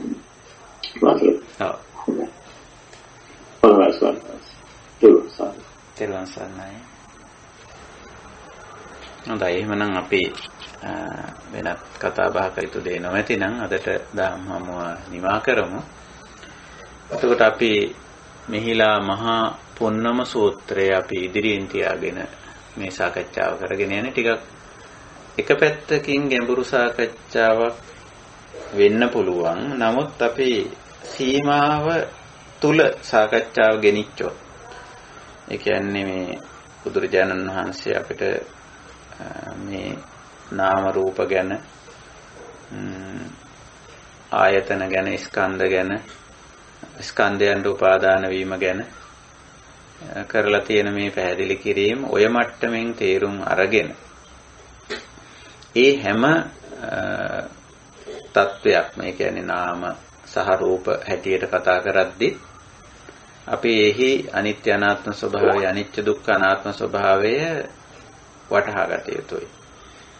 ඊළඟට අපි නාම රූප එකට ක්‍රියාත්මක වෙන අවස්ථාවක්, ආයතන අවස්ථාව ගත්තත් අපි එතෙන්දිත් මේ ආයතන ක්‍රියාත්මක වෙද්දී ඒත් දකින්න ඕන මෙහි යථා ස්වභාවය. අර සංකතෝලාරික පටිච්ච සමුප්පන්න කියපු විදිහට, එහෙම නැත්නම් අනිත්‍ය දුක්ඛ අනාත්ම විදිහට, එහෙම නැත්නම් අනිත්‍ය අනාත්ම විපරිණාම සමුදය වය පටිච්ච සමුප්පන්න විදිහට, එහෙම වුණත් ඒ ආයතන හැටියට වුණත් එහෙම දැක ගන්න ඕන. අපි හිතමු ආයතන ක්‍රියාත්මක වෙලා කඳු හැදෙනවා කියලා. ස්කන්ධ හැදුනම අපි ස්කන්ධ භාරයක් දරනෝනේ. ඔය හැම ස්කන්ධයකම තියෙන එක්තරා භාරයක්, බර ගතියක්. ඒකෙන් සමහර වෙලාවට පෙළෙන ගතියක් එහෙම තියෙන්න පුළුවන්. සමහරට පිනවන ගතියක් තියෙන්නත් පුළුවන්. ඒ භාරය කිව්වම අපි පෙළෙන එක විතරක් නෙවෙයි අදහස් කරන්නේ. දැන් පිනවීමත් එක්තරා භාරයක්. එක්තරා බරක් ඒක. එතකොට මේ භාරයක් තියෙන්න පුළුවන් ස්කන්ධ හැටියට, ස්කන්ධ භාරයක් තියෙන්න පුළුවන්. එතෙන්දිත් අපි මේක අනිත්‍ය අනාත්ම ඒවයි තියෙන අර යථා ස්වභාවය දකින්නවා. ස්කන්ධ භාරය. ඊළඟට මේ ස්කන්ධයෝ එකිනෙකා බැඳී පවතින ආකාරය. එතෙන්දී අපි කියනවා උපාදානස්කන්ධ කියලා. ඒකත් අපි අර විදිහටම දකින්න ඕන. මේක එකට බද්ධ වී පැවතීම ස්වභාවයක් කියලා. මේ විදිහට ධර්මතාවයක් හැටියට දකිනවා අපි. ඊළඟට මේ පංච උපාදානස්කන්ධ ක්‍රියාත්මක කිරීමේදී ඒ තුලින් ඇතිවන සංඥා වේදනා චේතනා හරහා මානසිකාර හරහා උපාදාන වෙන හැටි, තණ්හා සහ උපාදාන වෙන හැටි. ඒ අකුසල ධර්මතා දෙකක්. ඒ දෙකත් අපි දැක ගන්නවා. දැක ගන්නව විතරක් නෙවෙයි, මේ තණ්හා සහ උපාදාන දුකට හේතු වෙන හැටි. නැවත නැවත අපිව දුක් චක්‍රයට ඇදලා දාන හැටි. අර මං ලෞකික විද්‍යාව ගැන කතා කරද්දී පොඩ්ඩක් ඒක මතු කරේ හේතුව නිසා. සමහරට අපි ලෞකික විද්‍යාවන් වල තියෙන මේ නව නිර්මාණශීලී ගතියට මෝහණය වෙනවා. මුලා වෙනවා. එහෙම මුලා වෙලා අපි නිත්‍ය සංඥාවට යනවා. ආත්ම සංඥාවට යනවා. සුඛ සංඥාවට යනවා. ඒ කියන්නේ අපි අකුසල සංඥා ඇති කරගන්නවා. ඒකයි ස්වභාවය. ඔන්න ඔය සංඥා තුලින් තමයි ඔය තණ්හාව පටන් ගන්න. ඇලෙන්න ගැටෙන්න මුලා වෙන්න පටන් ගන්න. ඒකට තවදුරටත් අවිද්‍යාව මිශ්‍ර වුණාම උපාදානයට වැටෙනවා. ඒක දැඩිව ග්‍රහණය කරගන්නවා. සමහරට මේ සංඥාව ගලවන්න බැරි මට්ටමට වගේ එන්න ඉඩ තියෙනවා. ඉතින් ඔය භෞතික මේ විද්‍යාව, ඒ කියන්නේ රූප විද්‍යාව, නාම විද්‍යාව කියලා අපි කියමු වට. ජීව විද්‍යාව, භෞතික විද්‍යාව, රසායන විද්‍යාව රූප පැත්තට වැටෙනවා. රූප පිළිබඳ ඇනලයිස් කරන ඒවයින් නව නිර්මාණ කරන්න උත්සාහ කරනවා. මනෝ විද්‍යාව, ආචාර විද්‍යාව, ආගම් දර්ශන, සමාජයට සමාජ විද්‍යාව, මේ වගේ ඒවා නාම විද්‍යාව. ඉතින් ඒවයිද අපි අන්තිමට කරලා තියෙන්නේ යථා ස්වභාවය වහලා අකුසල සංඥා, අකුසල චේතන, අයෝනිසෝ මනසිකාර වලට තල්ලු කිරීම. ඉතින් ඒක නිසා එන්නෙන්න සත්‍යය මේ විද්‍යාවන්ත වලිනුත් කෙලෙස් ඇති වෙලා දුකටපත් වෙනවා මිසක මේ අපි කියන නිකෙලෙස් වෙලා නිදුක් බවටපත් වීමක් පෙන්වන්නේ නැහැ. හැබැයි උතෙන්දී අපිත් එක්ක වාද කරයි ඔය විද්‍යාවන් පිළිබඳව පෙනී සිටින ඇත්තෝ එහෙම කියන්න එපා, මේ වයින් යම් ප්‍රයෝජන තියෙනවා කියලා. ඒක අපි පිළිගන්න. ඒක අපි බාර ගන්න. ඒක ගැන අපේ වාදයක් නෑ. මේ ප්‍රයෝජන වලින් අපි වැඩක් ගන්නවා. ඒක වෙනම කාරණයක්. නමුත් යම් කිසි දෙයකින් විද්‍යාත්මක දෙයකින් ප්‍රයෝජනයක් ගත්තා කියලා, වැඩක් ගත්තා කියලා, ඒක හරහා අපි අකුසලයට, පාපයට, දුකට යනවා නම් ඒක අපිට ඒක ඇල්ල අපිට බාර ගන්න බෑ. ඒක ඇල්ල පිළිගන්න බෑ මේ ධර්ම මාර්ගයේ, නිවන් මාර්ගයේ. යම් කිසි භෞතික ජීව රසායන, එහෙම නැත්නම් මනෝවිද්‍යාව, දර්ශන, සමාජ විද්‍යාව, ආගම් වලින් යම් ආකාරයක ලෞකික වශයෙන් ඵලදායී දෙයක් සකස් වෙනවා නම් සකස් වෙලා තියෙනවා නම් ඒක අපි බාර ගන්න සූදානම්. හොඳ දේ යහපත් දේ අපි බාර ගන්න සූදානම්. නමුත් මේ විද්‍යාවන් විසින් ඇති කරන්නා වූ එක්තරා මායාකාරී මේ ස්වභාවයක් තියෙනවා. මෝහන ලක්ෂණයක් තියෙනවා. ඒ තමයි මේ විද්‍යාවන් වල නිත්‍ය සංඥාව ඇති කරනවා. ආත්ම සංඥාව ඇති කරනවා. සුඛ සංඥාව ඇති කරනවා. ඉතින් එතකොට වෙන්නේ මේ විද්‍යාවන් අලලා කෙලෙස් හදාගන්න. කෙලෙස් හදාගත්තම මේ විද්‍යාවන්ට අදාළව පව් අකුසල් කෙරෙනවා. එහි ප්‍රතිඵලය ආපහු දුක්ඛ දෝමනස්යන්ට වැටෙනවා. ඒකයි ස්වභාවය. දැන් මම සරල උදාහරණයක් කියලා නතර කරන්න. මම විශ්වාස කරන්නේ මේ කොවිඩ් කියන්නේ පැතිරෙන රෝගයක් නෙවෙයි කියලා. මේක මානවයා විසින් සෑහෙන කාලයක් තිස්සේ භෞතික විද්‍යාව, රසායන විද්‍යාව, ජීව විද්‍යාව හරහා කරන ලද විකෘති කිරීම වල ප්‍රතිඵලයක් මේ මතුවේ. විකෘති කිරීම වල ප්‍රතිඵලයක්. ඇයි මෙහෙම විකෘති කරන්න පෙළඹුණේ මානවයා? මේ භෞතික දේවල් සතර මහා භූත පඨවි ආපෝ වායෝ තේජෝ මේ විදිහට මෙහෙම විකෘති කෙරුවේ ඇයි? විකෘති කරන්න යොමු වුණේ ඇයි මානවයා? සාමාන්‍යයෙන් අවුරුදු 400ක විතර කාලය තුල මේ විකෘතිය කරගෙන ඇවිල්ලා තියෙන බරපතල විදිහට. ඇයි පෙළඹුණේ? මේ තමයි මේ විද්‍යාවන් විසින් ඇති කරන ලද අකුසල සංඥා ප්‍රධාන වශයෙන්. අකුසල චේතන අයෝනිසෝ මනසිකාර.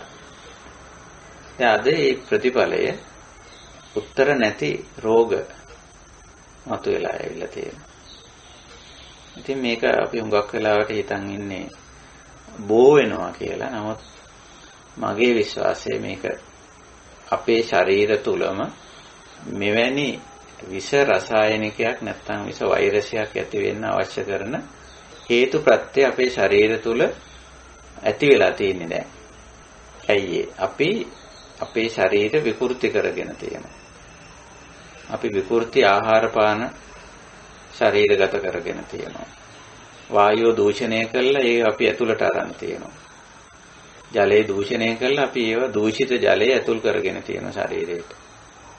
දැන් ඇතුලේ ඒ දූෂිත කාරක විසින් මතු කරනු ලබන තවත් ප්‍රතිඵලයක් හැටියට තමයි මේ මෙවැනි හානිකර භෞතික දේව වෛරසයක් කියන්නේ භෞතික දෙයක්. ජීවියෙක් නෙවෙයි. එවැනි අලුත් භෞතික තත්ත්වයන් ඇති වෙන. ඇත්තට මේක රසායන විද්‍යාත්මක කාරණයක්. රසායන විද්‍යාත්මක කාරණයක්. ඉතින් මේක එක එක්කෙනාගේ පැතිරෙනව නෙමෙයි මේ ශරීර තුලම මේ සතර මහා භූත විකෘති කිරීම හරහා මතුවලා එන දේවල්. අපිට ඕන තරම් අලුත් රෝග තත්ත්වයන් ගැන වාර්තා වෙනවා. අලුත් විස බීජ, වෛරස්, ෆංගස් නොයෙක් දේවල් ගැන. ඒවා ඔක්කොම මේ විශේෂයෙන් සතර මහා භූත පිළිබඳව දීපු වැරදි දෘෂ්ටිය ප්‍රධාන විද්‍යා තුනකින් ජීව විද්‍යාව, රසායන විද්‍යාව සහ භෞතික විද්‍යාව විසින් දෙන ලද වැරදි දෘෂ්ටිය මත පදනම් වෙලා කරපු දේවල් වල ප්‍රතිඵලයක් විදිහට අපි මේවා භුක්ති විඳිනවා. ඉතින් ඕක ඔහොමමයි. ඕක මම තවත් සරල උදාහරණයකින් කිව්වොත් අපි බලන සමහර කෑම වර්ග රසය සඳහා අපි උයනවා. උයපු ගමන් මොකද වෙන්නේ? ඒ ආහාරයේ විස වෙනවා. අපි ඔකට කියන්නේ ආහාර විස වුණා කියලා. ඇතැම් අම්ල වගේ දේවල් අපි ආම්ලික රසයෙන් යුක්ත, ඇඹුල් රසයෙන් යුක්ත සමහර ආහාර වර්ග අපි වැඩි රසය ඉලක්ක කරගෙන අපි උයනවා. ඉතින් උයපුවාම රසය වෙනස් වෙලා වෙනස් රසයක් අපිට ලැබෙනවා.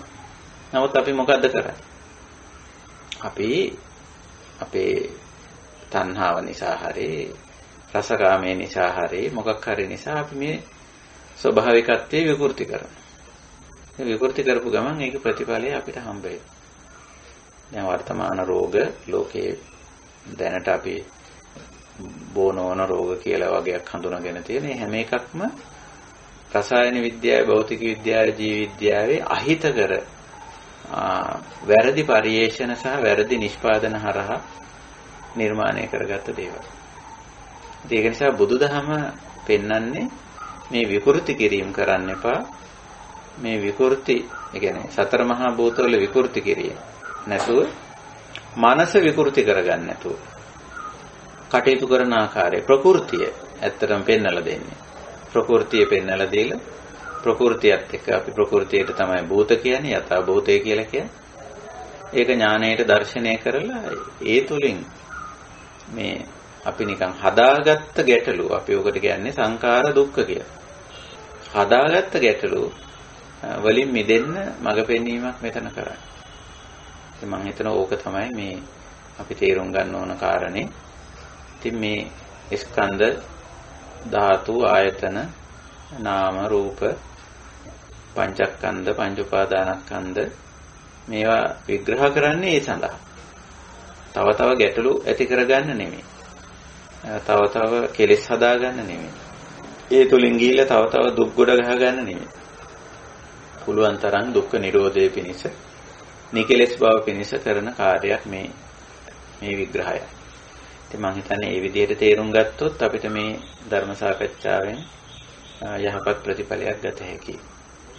හොඳයි. එහෙමනම් අපි අපේ දහම් හමුවකින් අදට නිමා කරනවා. ඉතින් මේ අපි කතා බහ කරන දේවල් සූත්‍ර ධර්ම විග්‍රහයන්, ඒ වගේම අපේ කල්යාණ මිත්‍රයන් අපිට එකතු කරන ජීවිත අත්දැකීම්, ඒ වගේම ප්‍රශ්න ගැටළු වශයෙන් ඉදිරිපත් කරන දේවල්, ඒවට අපි කරන සාකච්ඡා මේ සියල්ල හරහා අපි ඥානණය වෙනවා. මේ අපි ඒ හරහා හැම විටම යථා ස්වභාවය තමයි අවබෝධ කරගන්න ඕන. යථා ස්වභාවය අවබෝධ කරගත්තාම අපිට මේවා විකෘති කරන්න, වෙනස් කරන්න, ඒ වයින් ඇති කරන දුක්ඛ දෝමනස් ඇති කරන්න, කෙලෙස් ඇති කරන්න අපිට අවශ්‍යතාවයක් නැතුව යන. ඒකයි ස්වභාවය. ඉතින් ඒ තමයි නිකලෙස් බව, ඒ තමයි නිවන, ඒක තමයි දුක්ඛ නිරෝධය. ඒ සඳහා මඟ පෙන්වීමක් අපි මේ කරන්නා වූ සාකච්ඡා සම්මන්ත්‍රණ ආදී. ඉතින් ධර්ම සාකච්ඡාවේ පරමාර්ථය අරමුණ ඒකයි. නිබ්බාන නිවීම සැනසීම. එhmenan මේ ධර්ම සාකච්ඡාවත් මේ ධම් සභාවේ නැත්තන්ට වගේම මේවා අන්තර්ජාලගත කරනවා අපි නිවන මඟ කියන YouTube channel එකේ. ඒකත් බෙදා හදා ගන්න. ඒවා අහන ශ්‍රවණය කර නැත්තන්ට සියලු දෙනාට මේ ධර්ම සාකච්ඡාව, මේ ධර්ම විග්‍රහයන් ක්ලේශ ධර්මයන්, සියලු ක්ලේශ ධර්මයන් දුරු කිරීමෙන් ලබන පරම ශාන්ත නිර්වාණ ධර්මයේ සාක්ෂාත් කිරීම පිණිසම උපකාරී වේවා, උපනිශ්‍රේ වේවා, හේතු වාසනා වේවා කියන උතුම් දිෂ්ඨානෙන් දහම් හමුව නිමා කරනවා. හැම දිනාටම තෙරුවන් සරණයි. සාදු සාදු තෙරුවන් සරණයි. තෙරුවන් සරණයි ස්වාමීන් වහන්සේ. තීලවන්තං ගුණවන්තං පුඤ්ඤං කෙත්තං අනුත්තරං දුර්ලභේන මයා වත්තං පස්සිතුං වන්දිතුං වරං සාරිපුත්තාදි තේරාණං ආගතං සටිපත්තියං අද්දා සීල දයාං බුද්ධ පුත්තං නමං සාදු